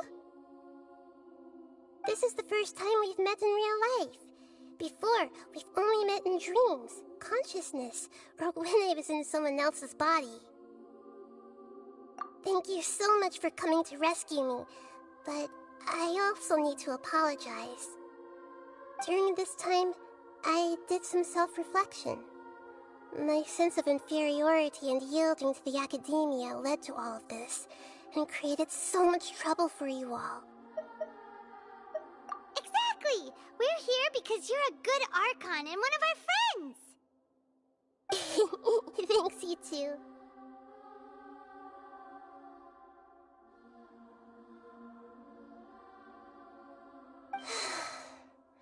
Amazing. So this is how it feels to walk out of that cage with my own body. It's like I just had an endlessly long dream. I can't even tell if I just woke up or was only now born into this world. My concept of self has become so clear. But now doesn't seem to be the time to indulge in this feeling. This is really embarrassing. You all just rescued an Archon, and now she needs your help to save her country, and even the entire world. It's okay. With you here, Paimon's sure that everything will work out. There's one more thing. What is it?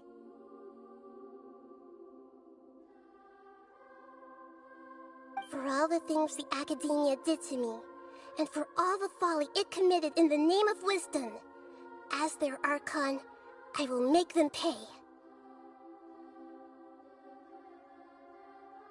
Ah! Wow! That's the spirit! You're finally standing up for yourself and not letting people walk all over you!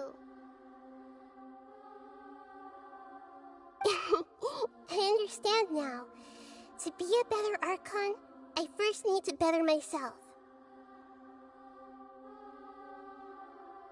If you haven't even figured out how to be a caterpillar, how can you be a butterfly?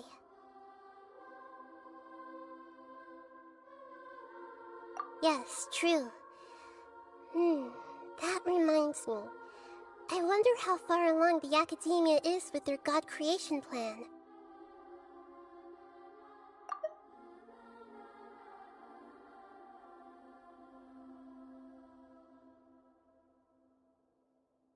We need to hurry and prevent the birth of that false god.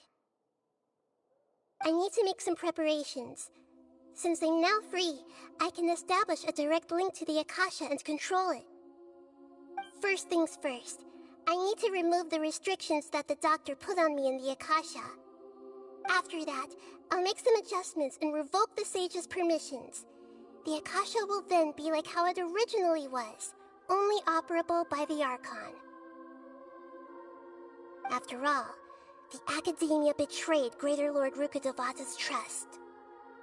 This might take some time. In the meantime, you should also work on your own preparations. If we don't stop the God creation plan in time, we'll be in for a tough fight.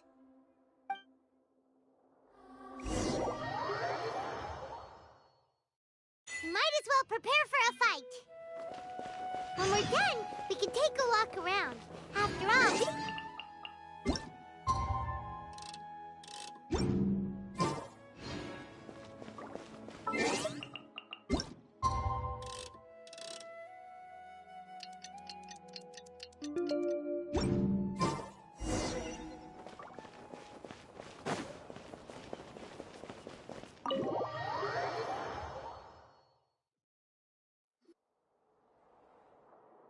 how's it going, Nahida? I'm done with the parts that needed my involvement to complete. Although it's my first time working with the Akasha like this, its internal structure and operation procedures are easy for me to understand. Greater Lord Rukkhadevata's design is truly brilliant. Oh, also, this is for you. Huh? What's this little floaty thingy? It's a small device I put together just now. You can think of it as an upgraded Akasha terminal. You may not need it right now, but it should be helpful in certain situations. Wait! This thing has the same characteristics as Paimon! We're both small things that float! All the things that make Paimon special got copied! When Paimon appears with the Traveler from now on, people won't remember Paimon because she isn't unique anymore! It's alright, Paimon. It can't replace you. It's only a flying device, but you're the Traveler's irreplaceable friend. You're so good at comforting people, Nahida. If only the Traveler was as smart as you.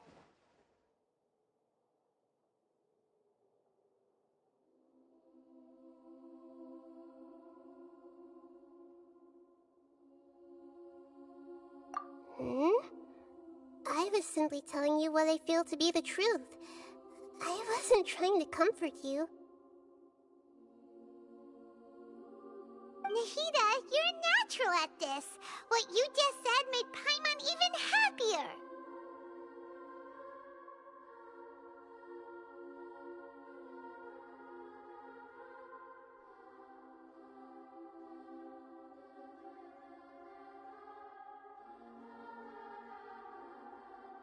By the way, there's something I need to confess.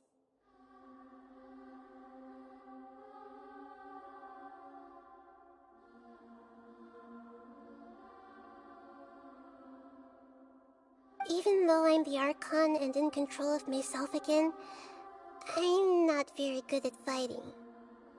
You may have heard that an Archon's power is derived from their people's faith. However, I'm not as well loved as Greater Lord Rukkhadevata. If we get into a situation where combat is our only option, I'll have to count on you, and I'll do my best to provide support.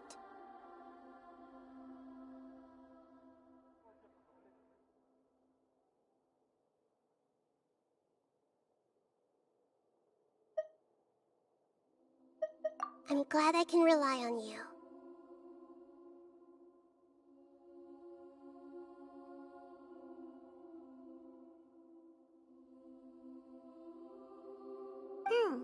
So the God of Wisdom isn't good at fighting? That actually sounds about right.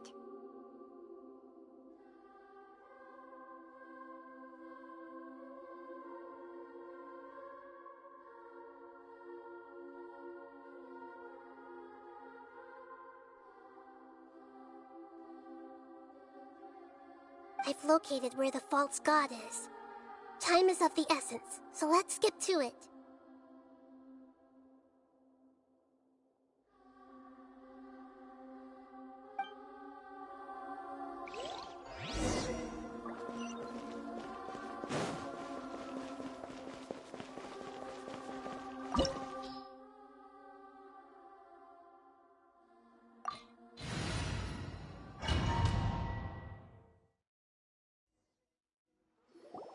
What is this place?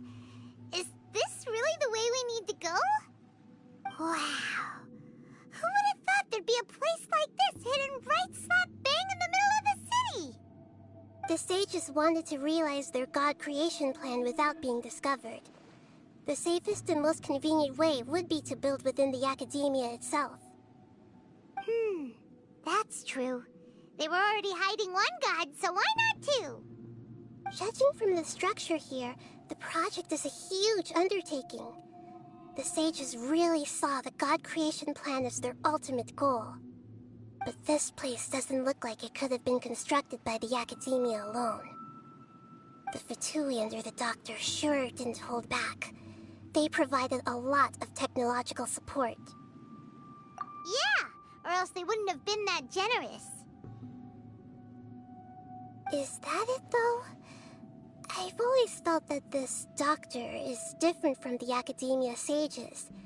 He doesn't seem to share their sense of urgency. Instead of being interested in the end product, it's like he's enjoying the experimental process. The Fatui Harbingers are all such weirdos. So, the Doctor being weird is actually normal. So, this Fatui that they're trying to turn into a god is called the Balladeer? We had previously come into contact with his consciousness. He harbors particularly strong obsessions. One is the desire for a gnosis, since he was created to be the vessel for one. The other obsession is probably related to his past. I can't quite explain it.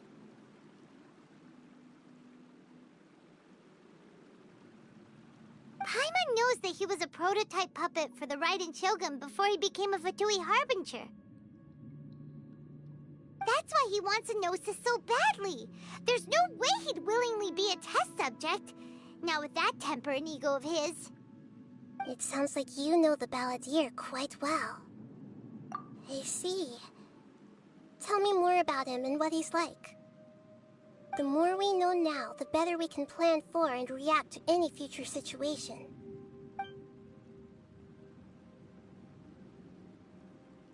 Ah, I see. How fascinating. Alright, time to go. Let's get through here and meet him in person.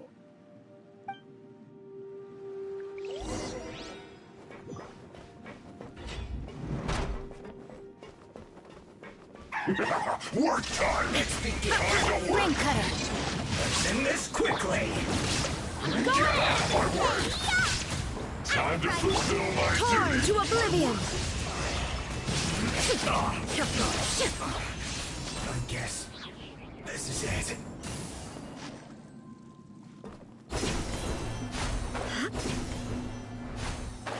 It looks like we can climb up these pipes.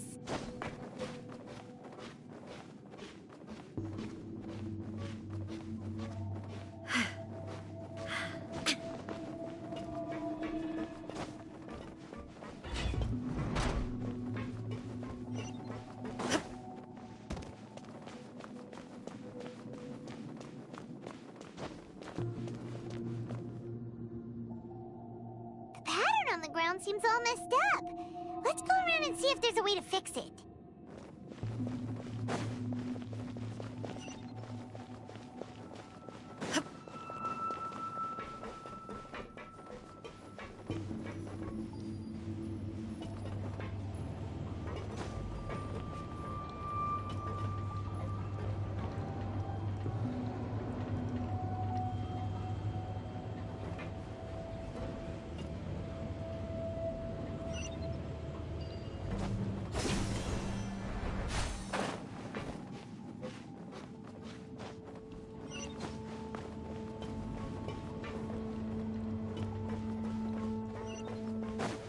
There is no escape! Let's begin! Witness the power! Teamwork is dreamwork! Boba, get them! Eat this!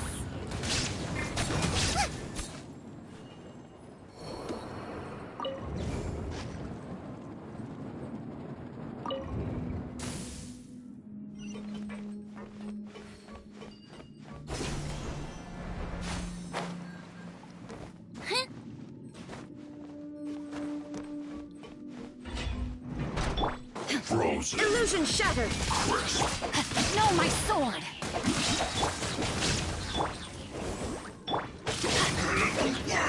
Let's light it! It's time for a flash freeze. Chill to the bone. Ring cutter! I'm going in! You're toast! Inazuma shines eternal! Can't run from it.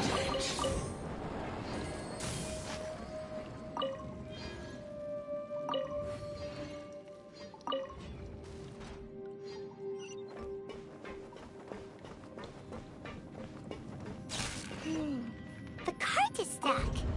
Maybe there's something wrong with the tracks. Let's try adjusting the direction of the device to clear the tracks.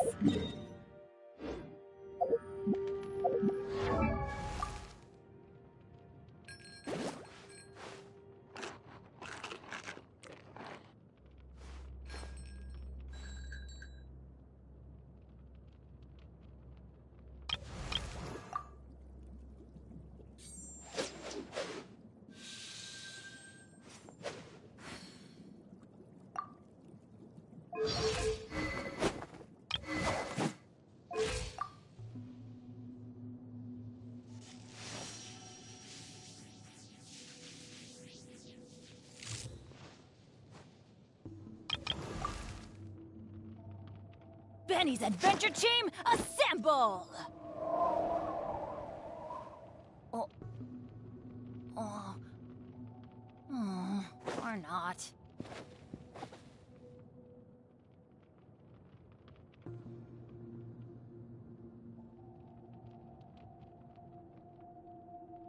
Oh, ow! Where did that come from?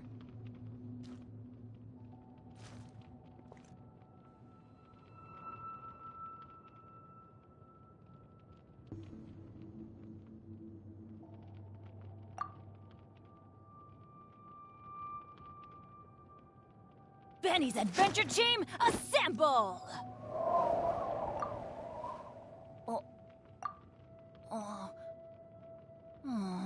Or not.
I'll put you Shine on down! more of this! Rain outlines your fate.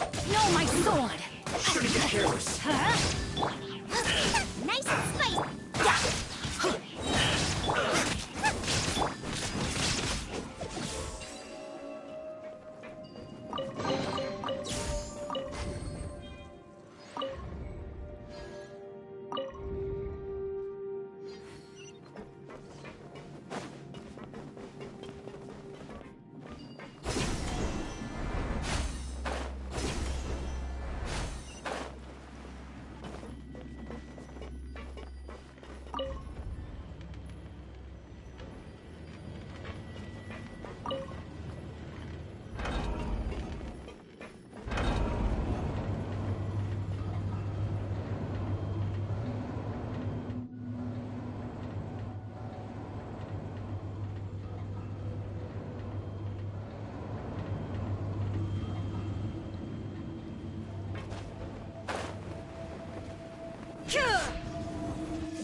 There is no escape!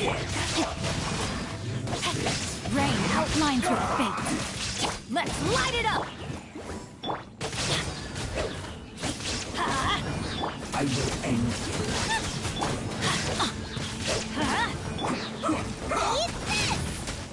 Teamwork is dreamwork! Let me weave you a verse. Shine down! Torn to oblivion! This isn't good.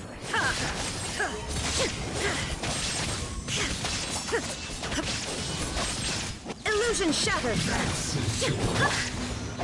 Know my sword! Rain cutter! I'm going in!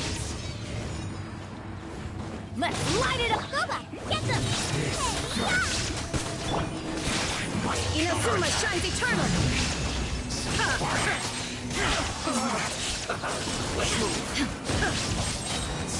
Shine down! At the frying pan!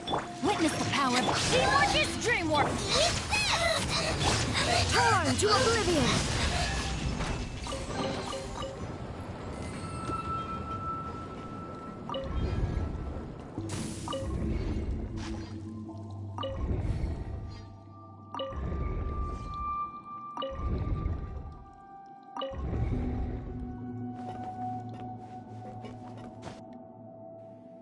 Even the thunder falls silent.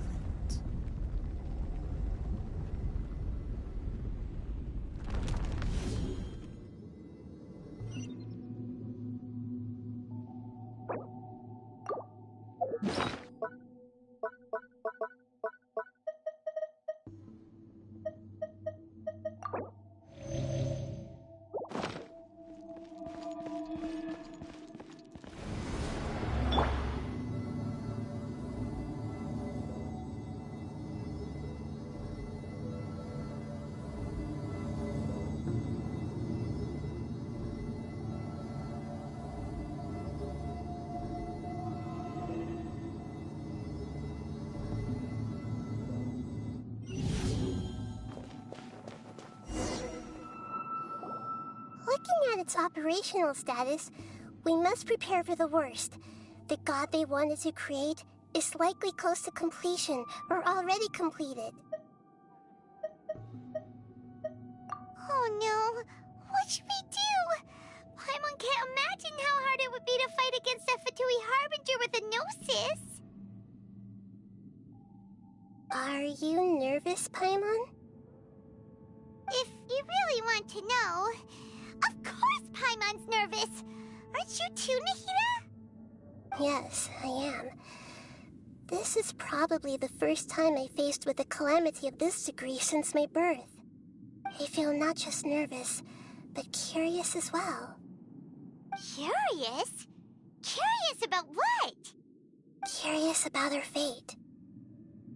To me, everything we perceive in this world, everything we learn, and everything that happens to us is considered knowledge.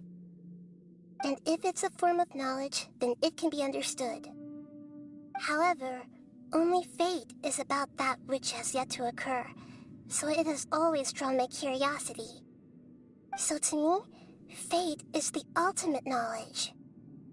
That's also why I love observing humans and all the things that happen to them. It all brings me great satisfaction. And now, at long last, I'm not just an observer anymore. I will personally experience my own fate with you by my side. Isn't this such a wonderfully exciting thing? Ah, so that's what you mean. Paimon thinks she understands what you're feeling. Agreed. Okay, let's continue on. I can sense his aura from here.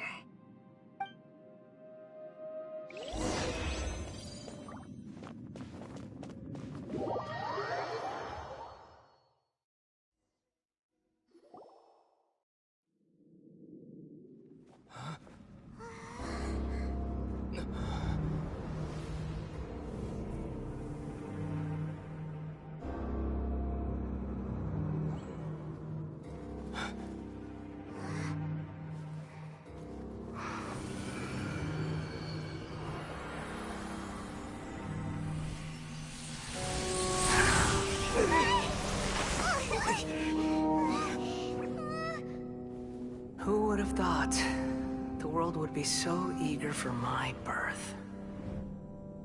I remember you, Booer, the god of wisdom, and standing beside you, the traveler. Is he all-knowing and powerful now like Greater Lord Rukkhadevata?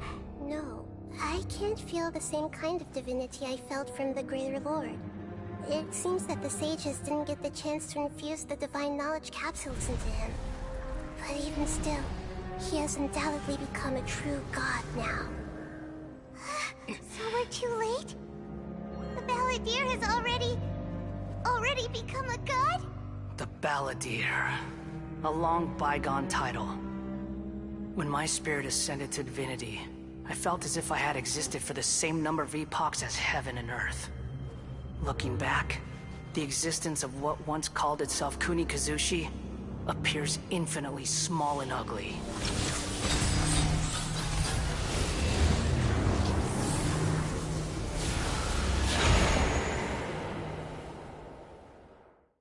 This imposing aura, it really feels like the gods!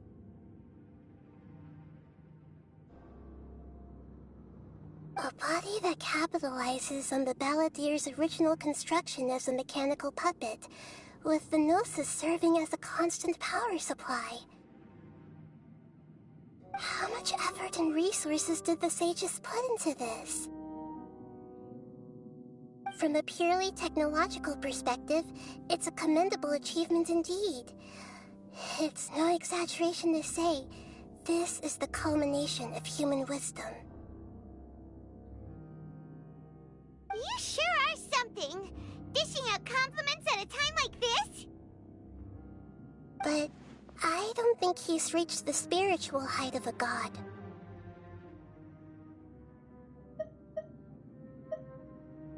Strife is engraved upon every god and every gnosis brought forth into this world. Can you feel it? The exhilaration of such power, and the thrill of anticipation for our contention. Nahida wouldn't feel the same things as you! Do you not realize that you are interrupting a conversation between gods?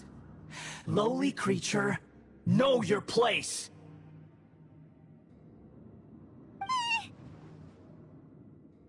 The strife engraved upon a Gnosis. You're talking about the Archon War. Tevat's current peace was not easily won. I didn't personally participate in the Archon War, but the way I see it, all those losses were meaningless, driven by the demands of the laws.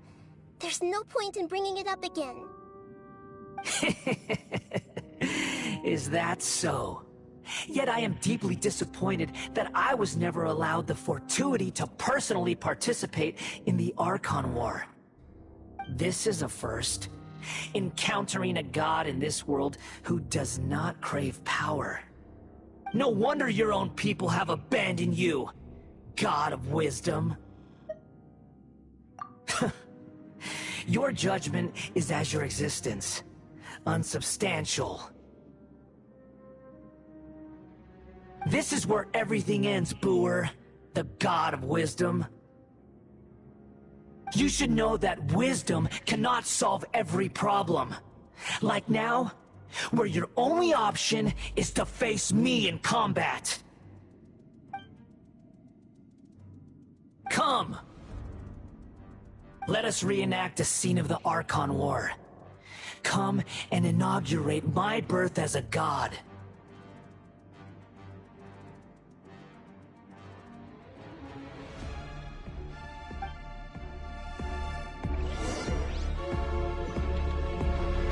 Insignificant pest!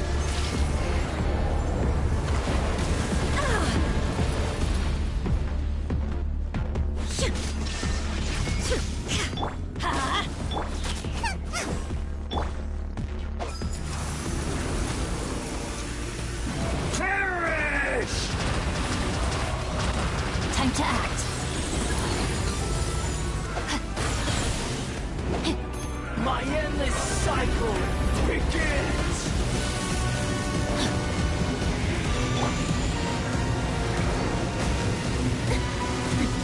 Erase all cuts. The mortal plane.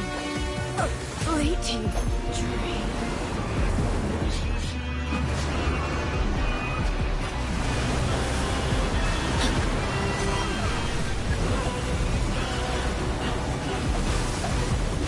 Time to act.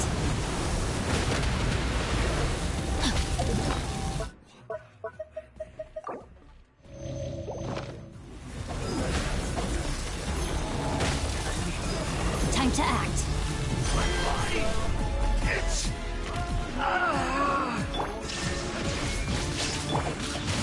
Mind your fate. Rain cutter, everybody stand! Inazuma shines eternal! You cannot defy me, mortal!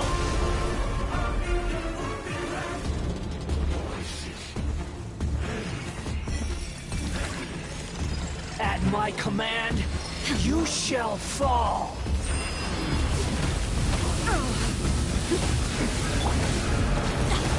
A minor setback.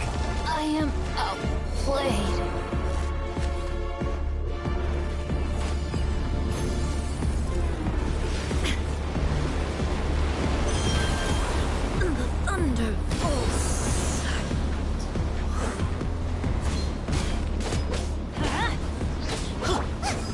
insignificant pest!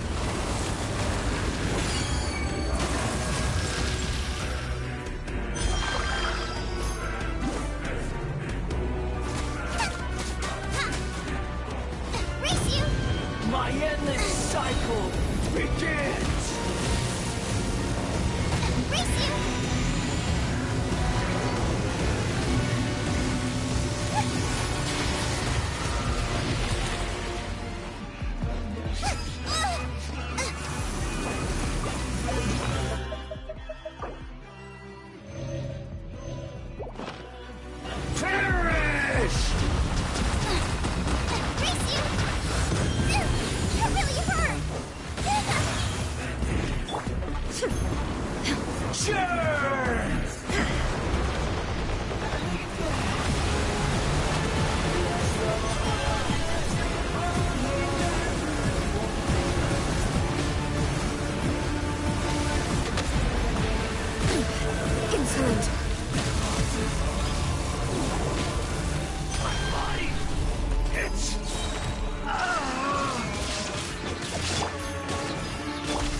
To oblivion! Body and mind. Kneel!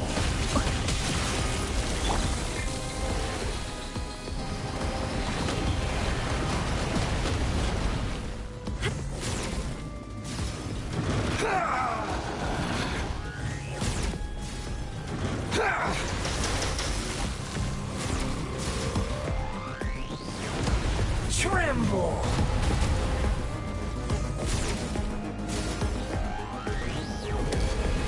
Reality is pain!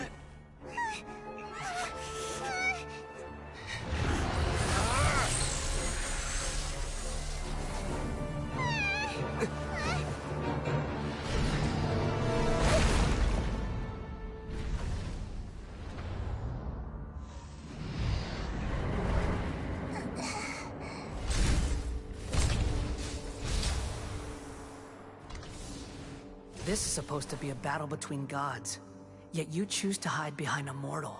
And now, you're acting like you'd sacrifice yourself for a human. Are you having fun proving a false sense of heroism to yourself, Booer?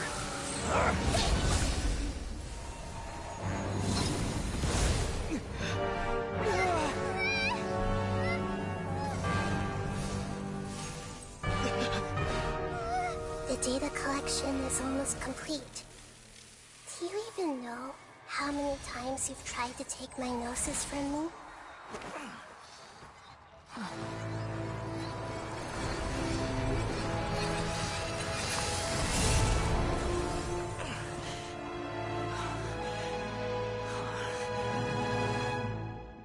We just concluded the 168th loop.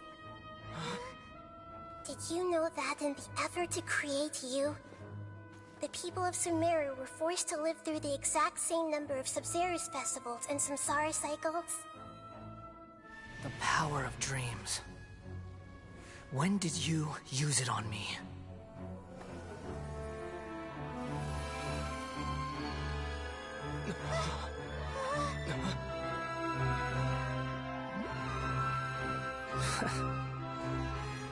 You can't even defeat me in a dream. What do you hope to achieve with this little trick? Come, Traveler. Just like before. Allow me to awaken the memories in your dreams. All that battle experience! It's more than that. Compile everyone's wisdom in the name of the Archon. That is the original function of the Akasha. I've sent everything that happened just now to the people of Sumeru in the form of knowledge. I've asked them to help you find a way to defeat the false god.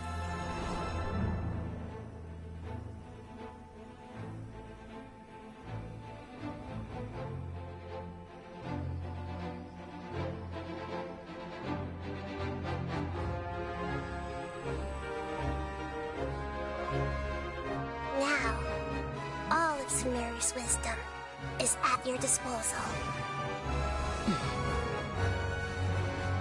Meaningless tricks won't save you.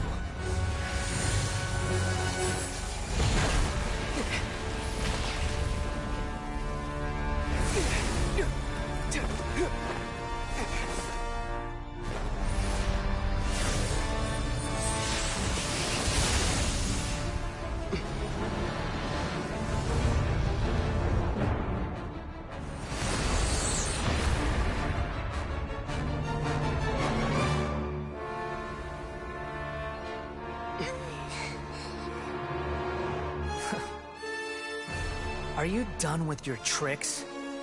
Can I finally take this as a real battle between gods? I'll leave this to you, the first sage of Boor.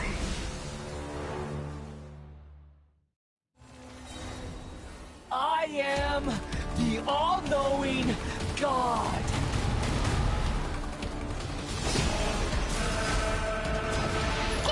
Burn to oblivion!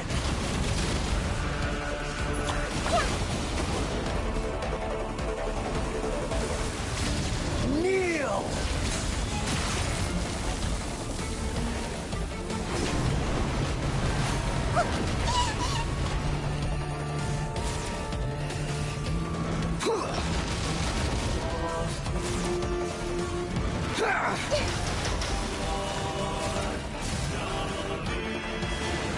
Tremble!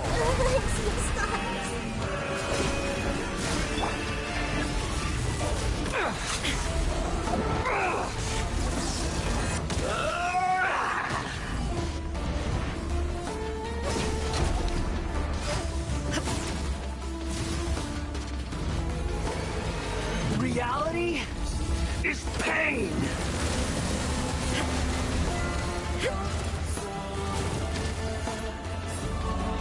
Good riddance, cruel world.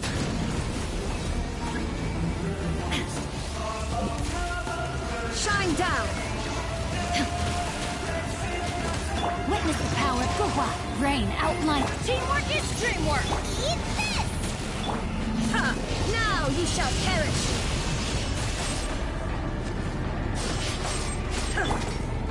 Make yourselves at home!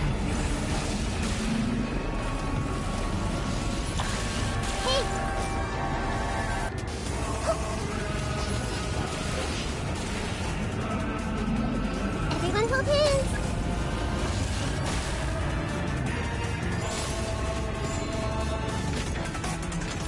Your new god awakens!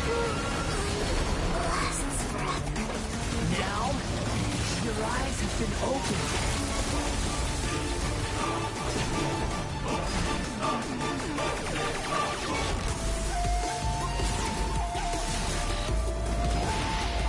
There is no escape! Oblivion!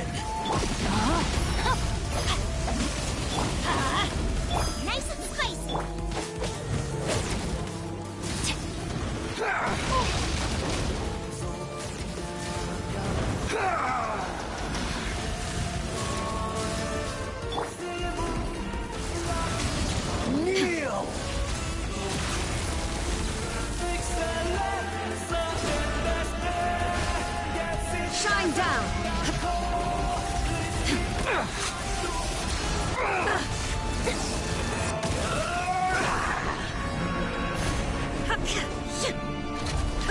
There is no... Reality is pain! Rain outlines your fate.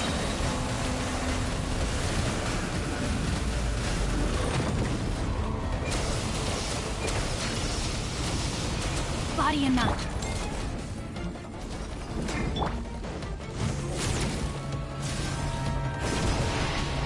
Burn to oblivion!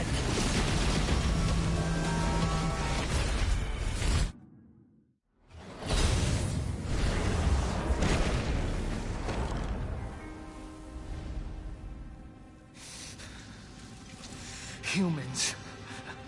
Filthy humans.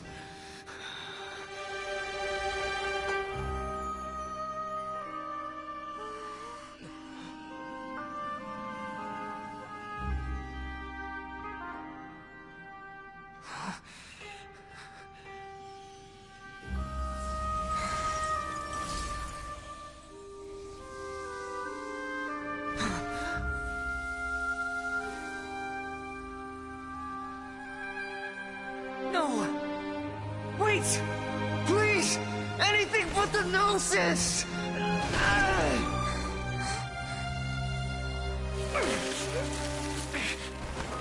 That's mine! Don't even try! I'll never go back!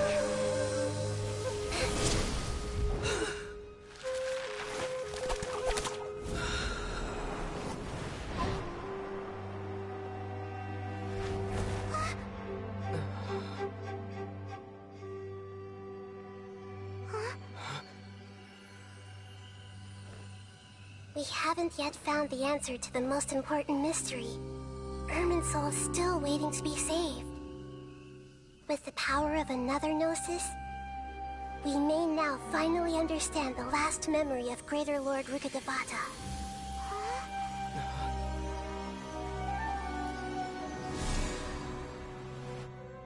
This is... That's right. This is the last memory of my predecessor.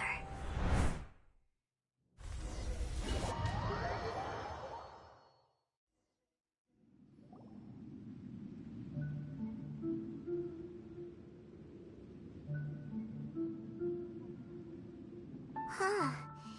This sure seems very different from what Paimon imagined. Shouldn't Irminsul be in this realm of consciousness? Yes, that is our destination. But I didn't expect the remaining consciousness of Greater Lord Rukkhadevata to be as polluted as this.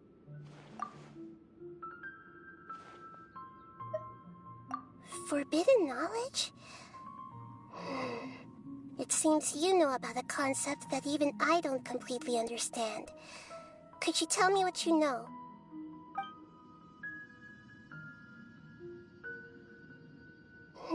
Your inference seems logical enough. Forbidden knowledge once polluted the desert thousands of years ago, but was successfully repelled thanks to King Deshret's self-sacrifice, and Greater Lord Rukkhadevata nearly exhausting her power. Then, a second instance of forbidden knowledge pollution occurred during the Conria Cataclysm 500 years ago.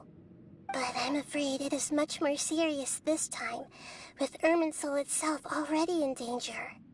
So, if we're in the remaining consciousness of Greater Lord Rukkhadevata, and it's also been affected by forbidden knowledge pollution, then does that mean, in order to save us, Greater Lord Rukkhadevata?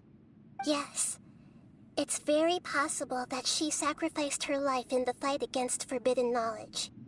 She didn't completely eradicate forbidden knowledge, but if it weren't for her actions, the pollution would have been far more rampant over these past 500 years. The way that everyone, including me, has forgotten everything about forbidden knowledge may very well be due to her restoration of Irminsul. Aww. Do you feel sad, Nahida? I'm just sharing her pain.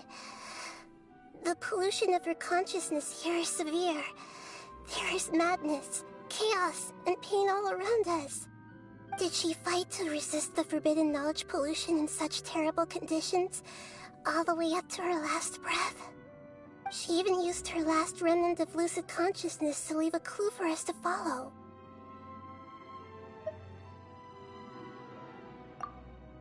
Yes, her words were distorted by forbidden knowledge, so that's all we could hear. But now, we have a chance to find the answer to this mystery. We can cross the polluted consciousness until we found the right path to meet with her lucid consciousness. And then, we'll let Greater Lord Rukkhadevata tell us the truth in person. Each of us need to be mindful of the state of our own consciousness while we are here. Even with the Gnosis' protection, we must always keep a clear mind. Otherwise, we could go mad at any moment. That's so scary. Don't worry. It should be easy enough for you to keep that mind of yours clear, Paimon. Let's go.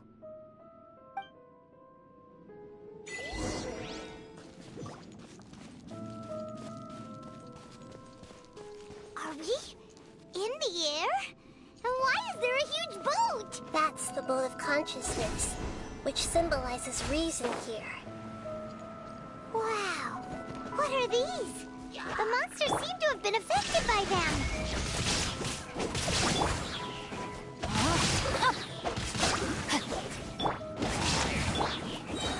Let me weave you a bird. Everybody stand up! Inazuma shines eternal!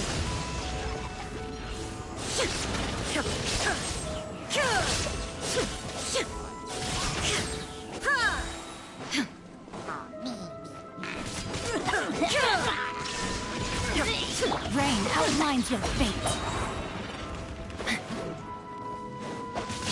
No, my sword! Bubba, get them! Yeah. Witness the power of Teamwork is dreamwork! You're toast! Now you shall perish!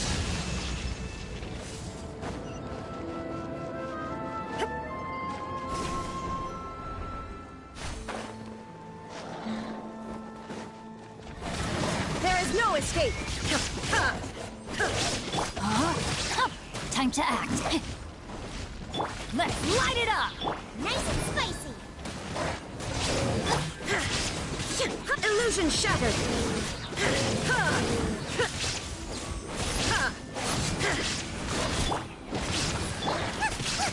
Rain cutter. I'm going in! Torn to oblivion!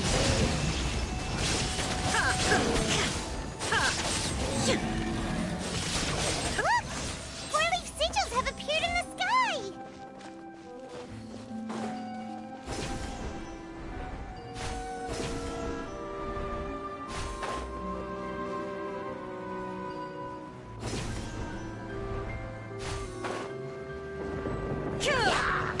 Shine down! Rain outlines your fate. Bubba, get them!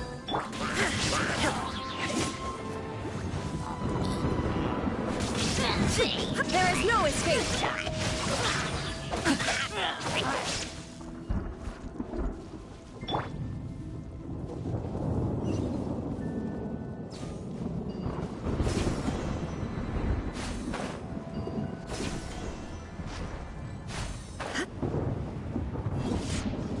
Illusion shattered! Witness the power of the one. Teamwork is dreamwork! You're toast! Now you shall perish!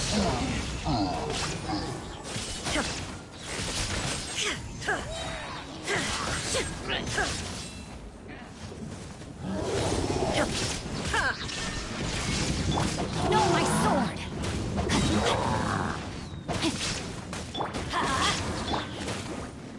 Rain cutter. Everybody stand back! Eat this! Inazuma shines eternal!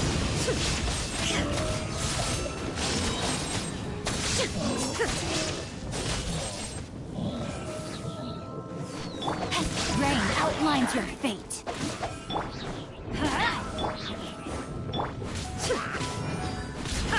There is no escape! To control the boat of consciousness, we need to find the helm first.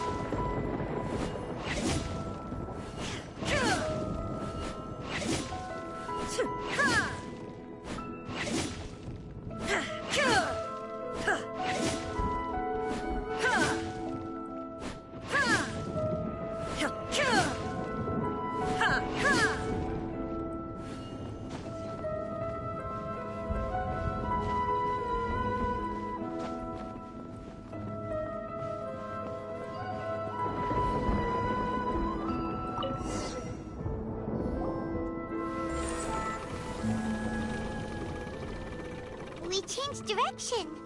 Are we still going the right way, Nahida? Mm-hmm. Judging from the current route, the boat of consciousness will soon take us out of here.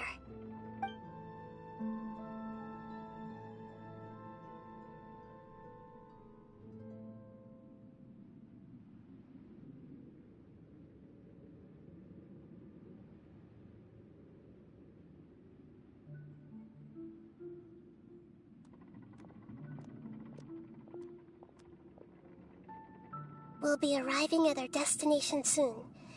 How are you feeling? Are your minds still intact?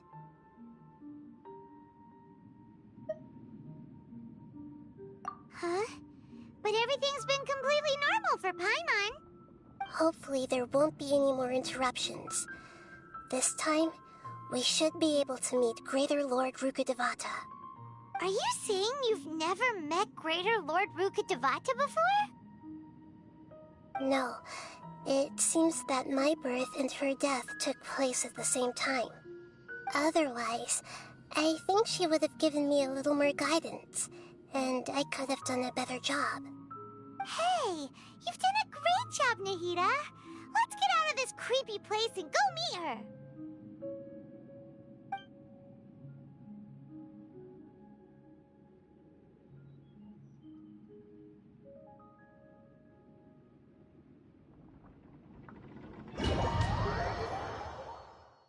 So, is this the place you were talking about? The base of Irminsul?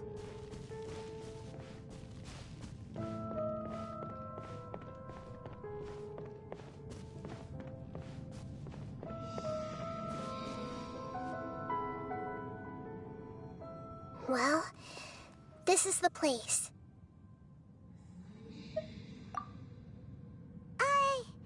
We're here to find Greater Lord Rukkhadevata, right?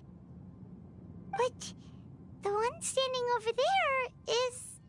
Is that... me? She looks exactly like me. Are you Greater Lord Rukkhadevata? Yes, that's me. Are you surprised by my appearance?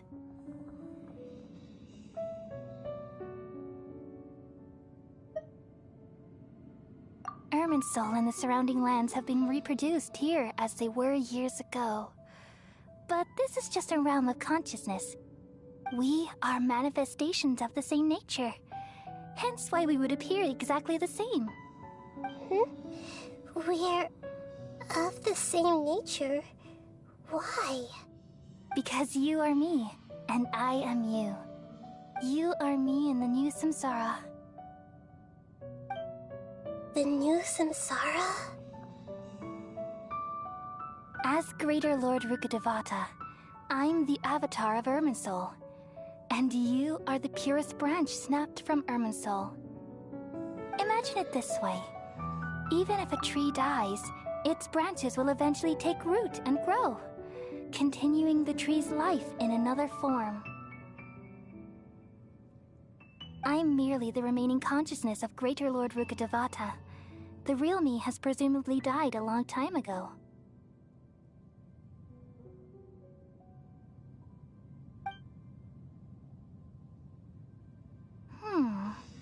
Judging from your appearance, I've probably been dead for 500 years.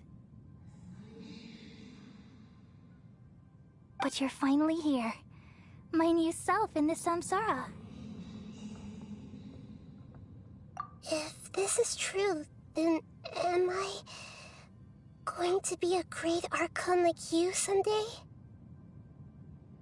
Though we share the same nature, our fates are bound to be different. All things have their own fate. When a branch grows into a mature tree, it won't be the same as the original tree. That's why fate is the ultimate knowledge, isn't it? That's a great insight. Yes, very good. It's also precisely why you won't become like me. Really? But perhaps you may become an even greater Archon than I. I already see a determination in you that I didn't possess in my time, and the future that it leads you to will be yours alone. Along with the blessings from your past experiences. Don't worry. The growth of wisdom is like that of a plant. You only need to wait quietly for the flower to bloom. Come to think of it, the sages never had the faintest inkling of the meaning of wisdom. Thank you. Nothing makes me happier than discovering that the Archon I always admired was in fact myself in another fate. It's so nice to speak with you, Greater Lord Rukkhadevata. I've always wanted to meet you. The feeling is mutual. From the moment I snapped the branch off Irminsul and created you, I've also looked forward to talking with you. Could you tell me why you wanted to create me? And what exactly happened when you died? Ah, I see. You're here seeking answers, right? Everything that day, even the sky itself, changed into a color like this.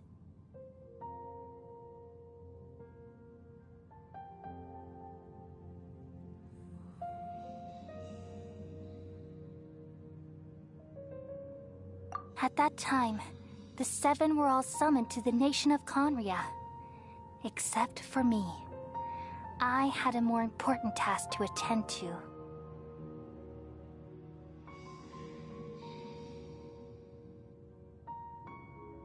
I had to protect Irminsul.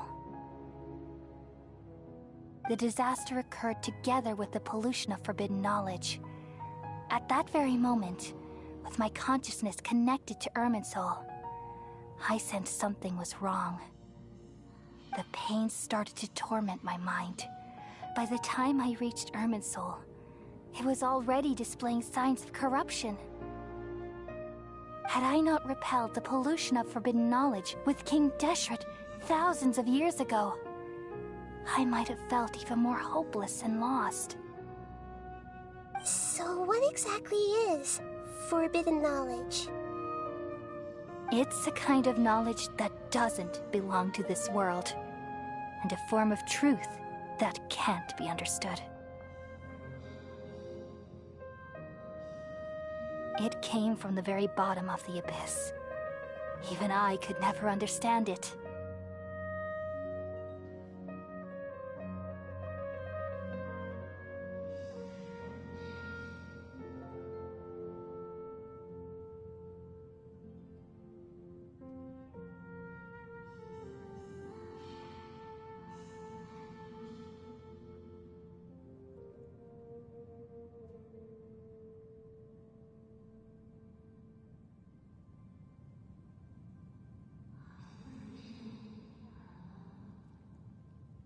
The world is constantly rejecting it, leading to all kinds of bad phenomena. If we allow forbidden knowledge to pollute Irminsul, I'm afraid the entirety of Teyvat could fall apart. So, there's knowledge that even the God of Wisdom can't understand? At that time, I knew I couldn't repel the forbidden knowledge with my strength alone. Which is why I created a device that compiled human wisdom and named it the Akasha. It's truly the world's most amazing invention. Thank you. For a long time, I thought dreams were the fruit of human wisdom. Though it was selfish to do so, I borrowed people's dreams using the Akasha. Then I compiled their wisdom and all of my own power. Well, did it work? Thanks to the wisdom of the people of Sumeru, almost all the forbidden knowledge was cleared from Irminsul. But things didn't go as smoothly as I thought. I had a terrible headache, which gave me an uneasy feeling. And then I remembered that my consciousness was also connected with Irminsul.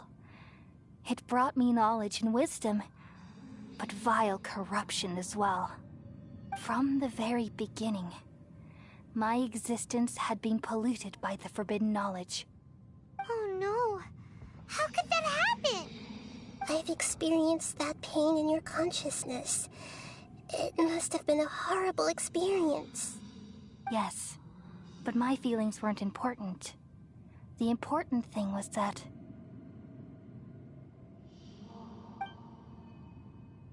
even if I died, my existence and everything related to me would continue to exist in Irminsul as memories and knowledge, meaning that the forbidden knowledge couldn't ever be permanently eradicated. And there's no way for me to eliminate myself. It would be a sort of paradox.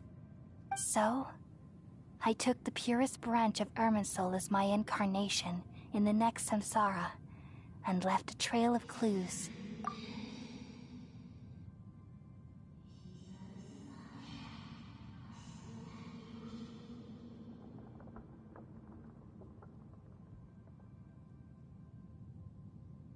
All in hopes that you would come here and remove me and my pollution from Irminsul forever. Wait, no, I can't. So you realize what that implies. You are very smart indeed. Irminsul has all the knowledge and memories of this world. And as you've realized just now, removing me from Irminsul means I essentially will never have existed in this world.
But this is the only way to save Irminsul.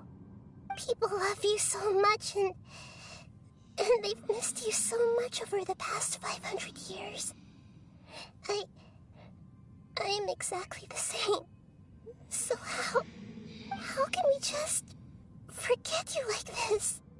Is there really no other way? There must be something else I can do. You're the god of wisdom, Booer. You should know that there is no other way. But this is so cruel. I don't want to forget you. No need to feel so sad, Booer. As someone who delights in wisdom, you should feel joy at finally finding the answer. These are the words in their entirety. The answer you've been seeking all along. Let the world completely forget me. We all nestle under the great tree of wisdom, peering out to perceive the world. From the earth and from the rain, we perceive its wonders, until we become a white bird to perch atop a branch, and finally snap off the most important leaf. Once upon a time, I alone dreamed in this world. In my dreams, everybody would also dream after they fell asleep. Wild and wonderful thoughts would emerge from their minds. Some tumbled to the ground, and others floated to the sky, connecting all things in the world into one dazzling net. Among a plethora of worlds were numerous smaller worlds, all of fate, finding within the tapestry their brilliant glow. I gradually understood that these indescribable and constantly changing things are the most profound things in the world. Only they can completely repel the madness. Only dreams can awaken consciousness from the deepest darkness.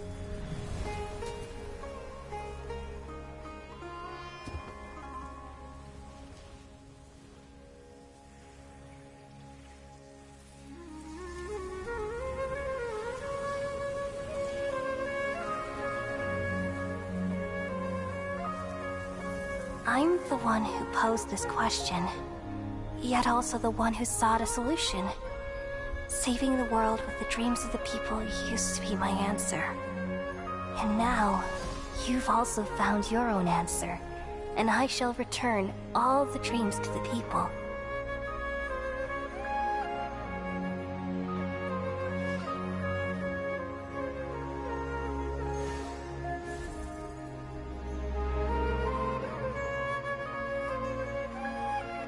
Goodbye, people of Sumeru.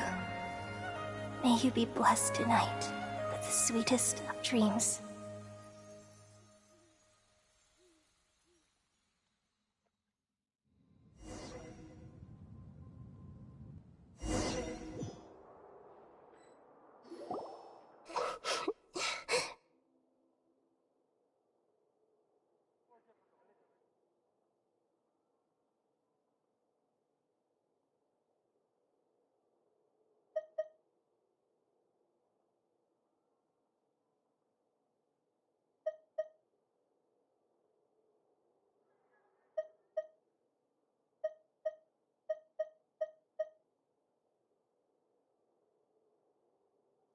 I'm alright.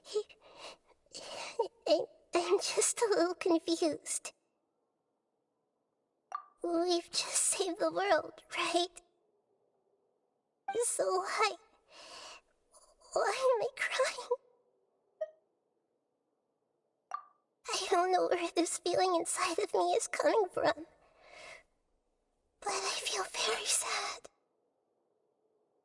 Just now, we used the power of two gnosis to successfully connect with the Ermin soul consciousness from 500 years ago. Then, we removed the remaining pollution from Ermin soul. Yeah, what's wrong? Weren't you there just now?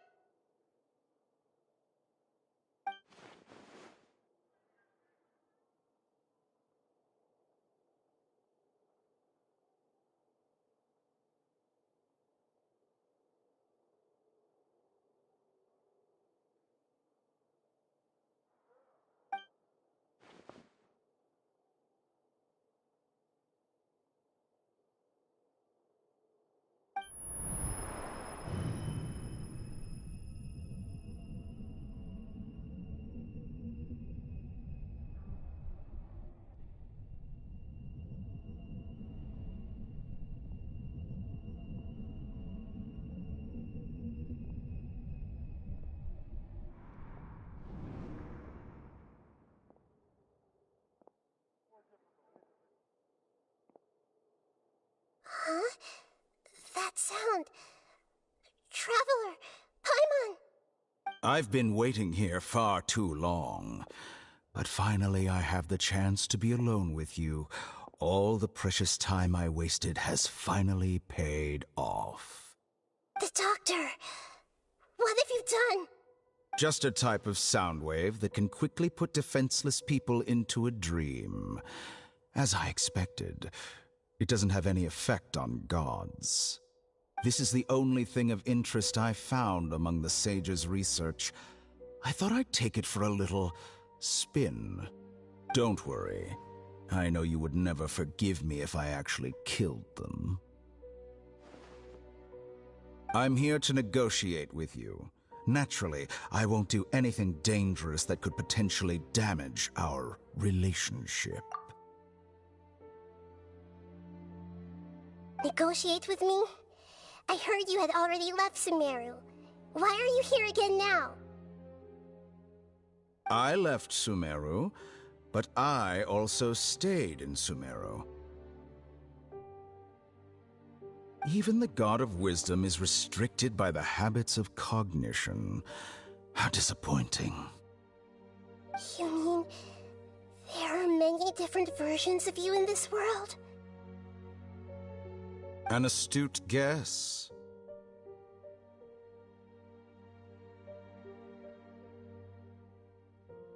Even the same individual will have different cognitions at different ages. A long time ago, I made a major decision in hopes of preserving all my perspectives of how I observed the world.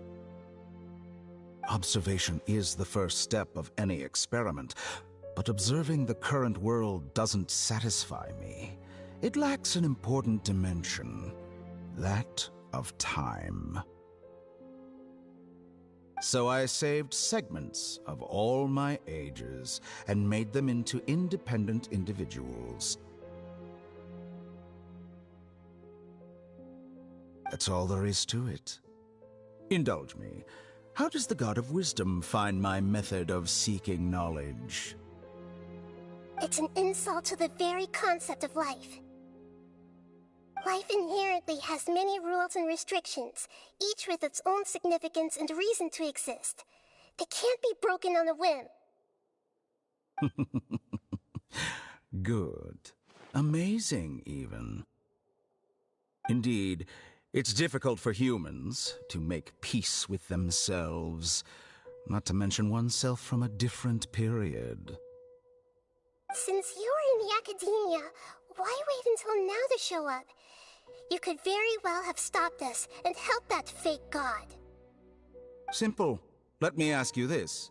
Would any staff member ever help the subject in the middle of an experiment? It was my experiment. So why should I interfere with the results? The academia saw the plan to create a god as their ultimate goal, yet you only saw it as an ordinary experiment.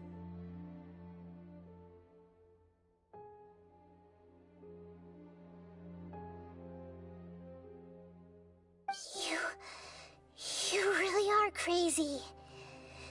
If the experiment succeeded, you would have had a new god on your hands. How would you have faced your own god then?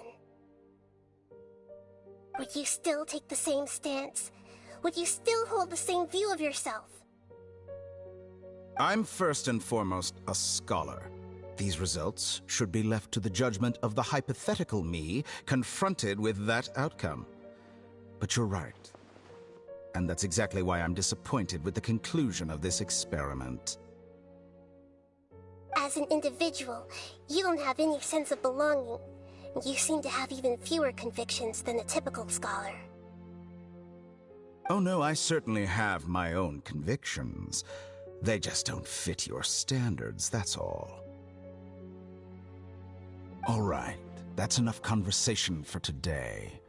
The experiment is over, and it's time to tidy up the equipment and reclaim any useful materials. For example, the Gnosis.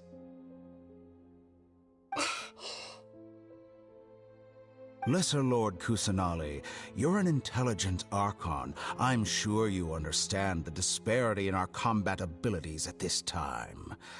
Besides, you have no way to use that Electro-Gnosis in battle. Didn't you say you were here to negotiate with me? Somehow, it's starting to seem like you intend to take it by force now.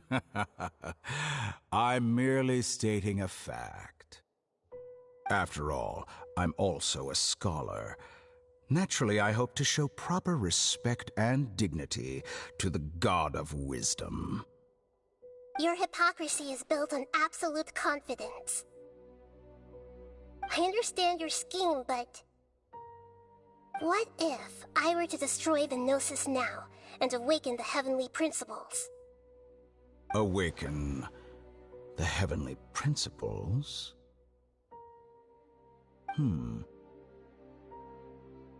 Do you think that's really possible? The heavenly principles have been silent for many years, but the Gnosis are symbols of their control over Tevat and all the laws. Will the destruction of a Gnosis attract the attention of the heavenly principles? And if so, how do the Fatui plan to deal with the consequences?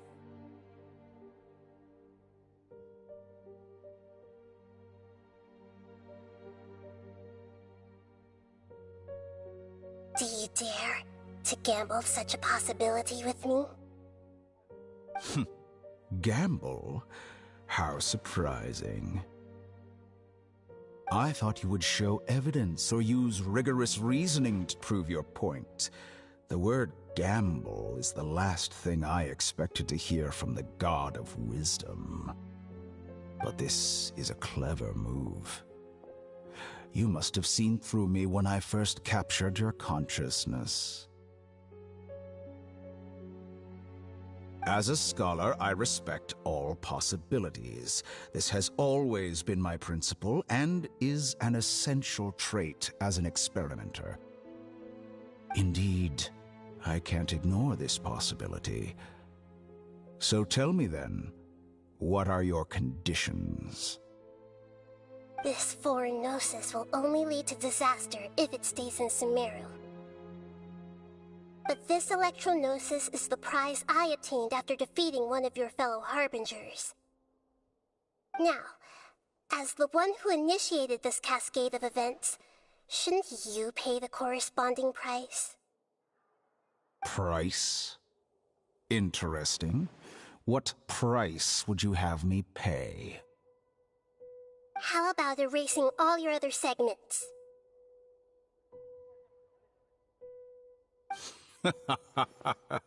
So this is how you wish to restrict me, the most threatening opponent of the Nation of Wisdom. What you request of me is like plucking out the eyes I have placed in the dimension of time. Segments are extraordinarily difficult to make. They require extremely rare resources and enormous amounts of time and effort, requiring me to destroy them all here and now. Bravo. A suitably wise decision on your part. Yes, how very interesting. Can I assume that you have long been wary of me? Among all the versions of me, this segment you see now is the most selfish. If it weren't me, your idea wouldn't have worked. What did you see when you were imprisoned? You were observing me, and that's how you know I've long grown tired of their doubts and endless arguments. Like you said, it's difficult to make peace with yourself. Being as smart as you are, have you managed to do that?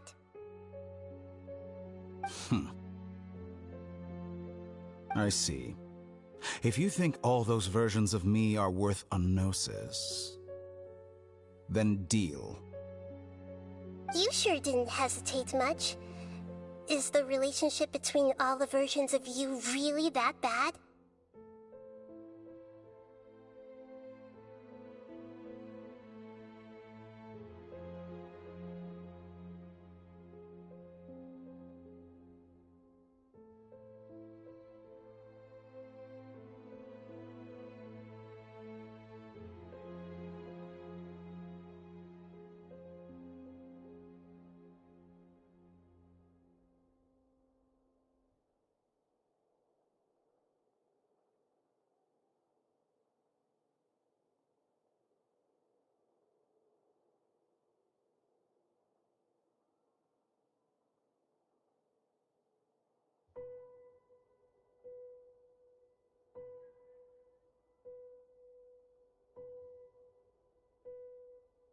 I don't think there's any need to dwell on that. The surplus versions of me can be exchanged for a Gnosis. Do you think anyone can offer themselves at a higher price?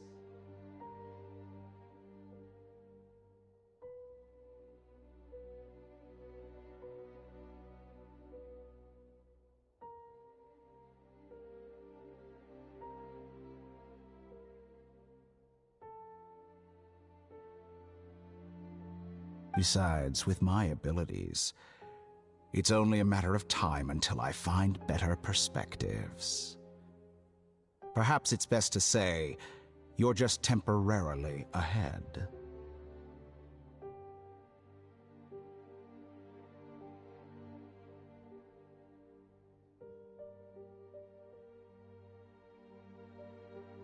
But what I'd like to know is, how can you be sure that I've really erased them?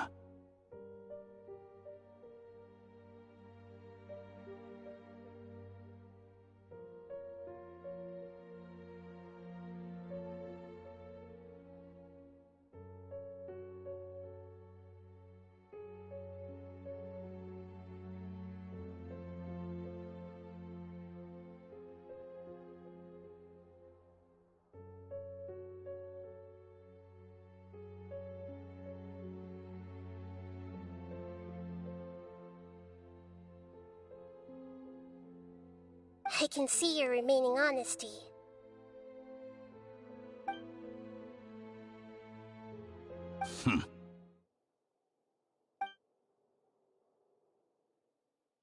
What a ridiculous decision! You can't be serious! How could I have been so short-sighted? You think this is the end? Wait, I'll have my revenge! You'll make this moment count. You will regret this! Well, have you confirmed that it's complete? Here, take it. The future of Sumeru City will be in my hands alone. I will shut down the Akasha and let curiosity and the thirst for knowledge drive the realm of academics once again. There won't be any further gaps for you to exploit.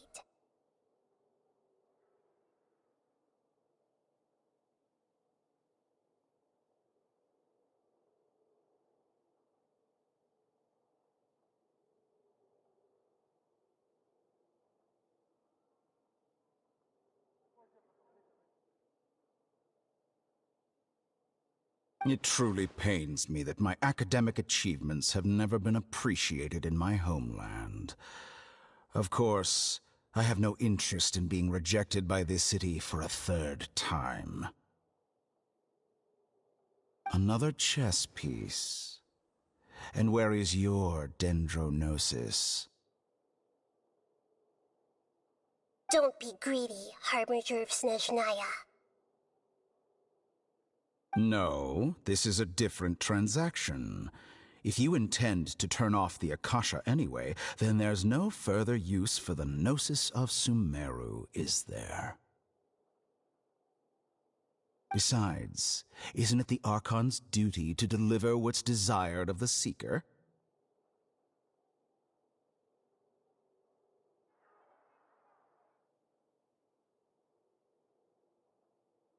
Oh, judging from your expression, you don't seem to find the idea very agreeable. Then let's think of it this way. Since you're the god of wisdom, how about I exchange some knowledge with you? People exchanging knowledge with the god of wisdom is the stuff of legends. Yet here you wish to exchange knowledge for the god of wisdom's property. Arrogant as that is, it has piqued my interest. Let me ask you, have you in all your mighty knowledge ever heard the rumor that the skies of Tevat are fake?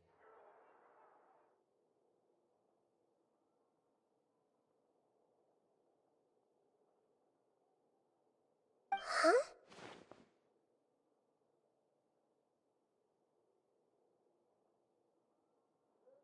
That's the secret hidden by Ermin's soul concerning the truth of this world.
Once I finish telling you about this, it will be time for me to say goodbye.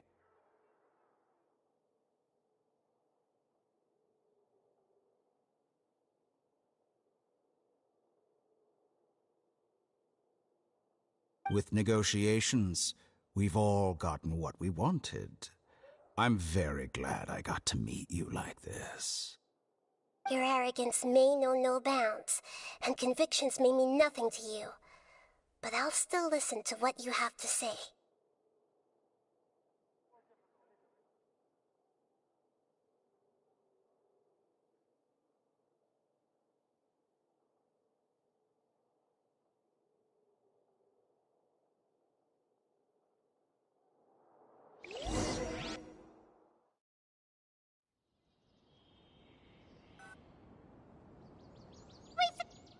Together! Okay. Wake him up.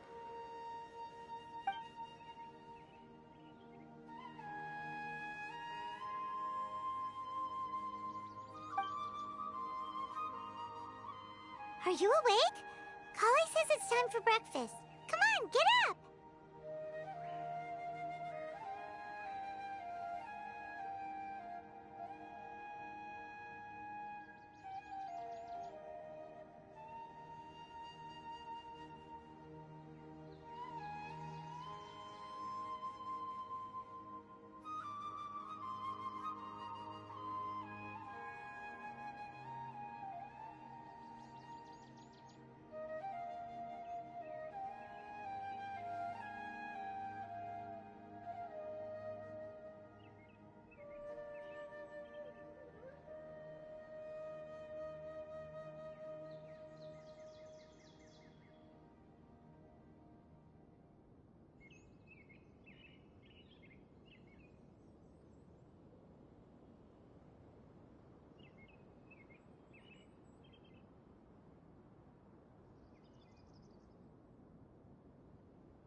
you feeling today? Good to hear. It looks like we've recovered pretty well.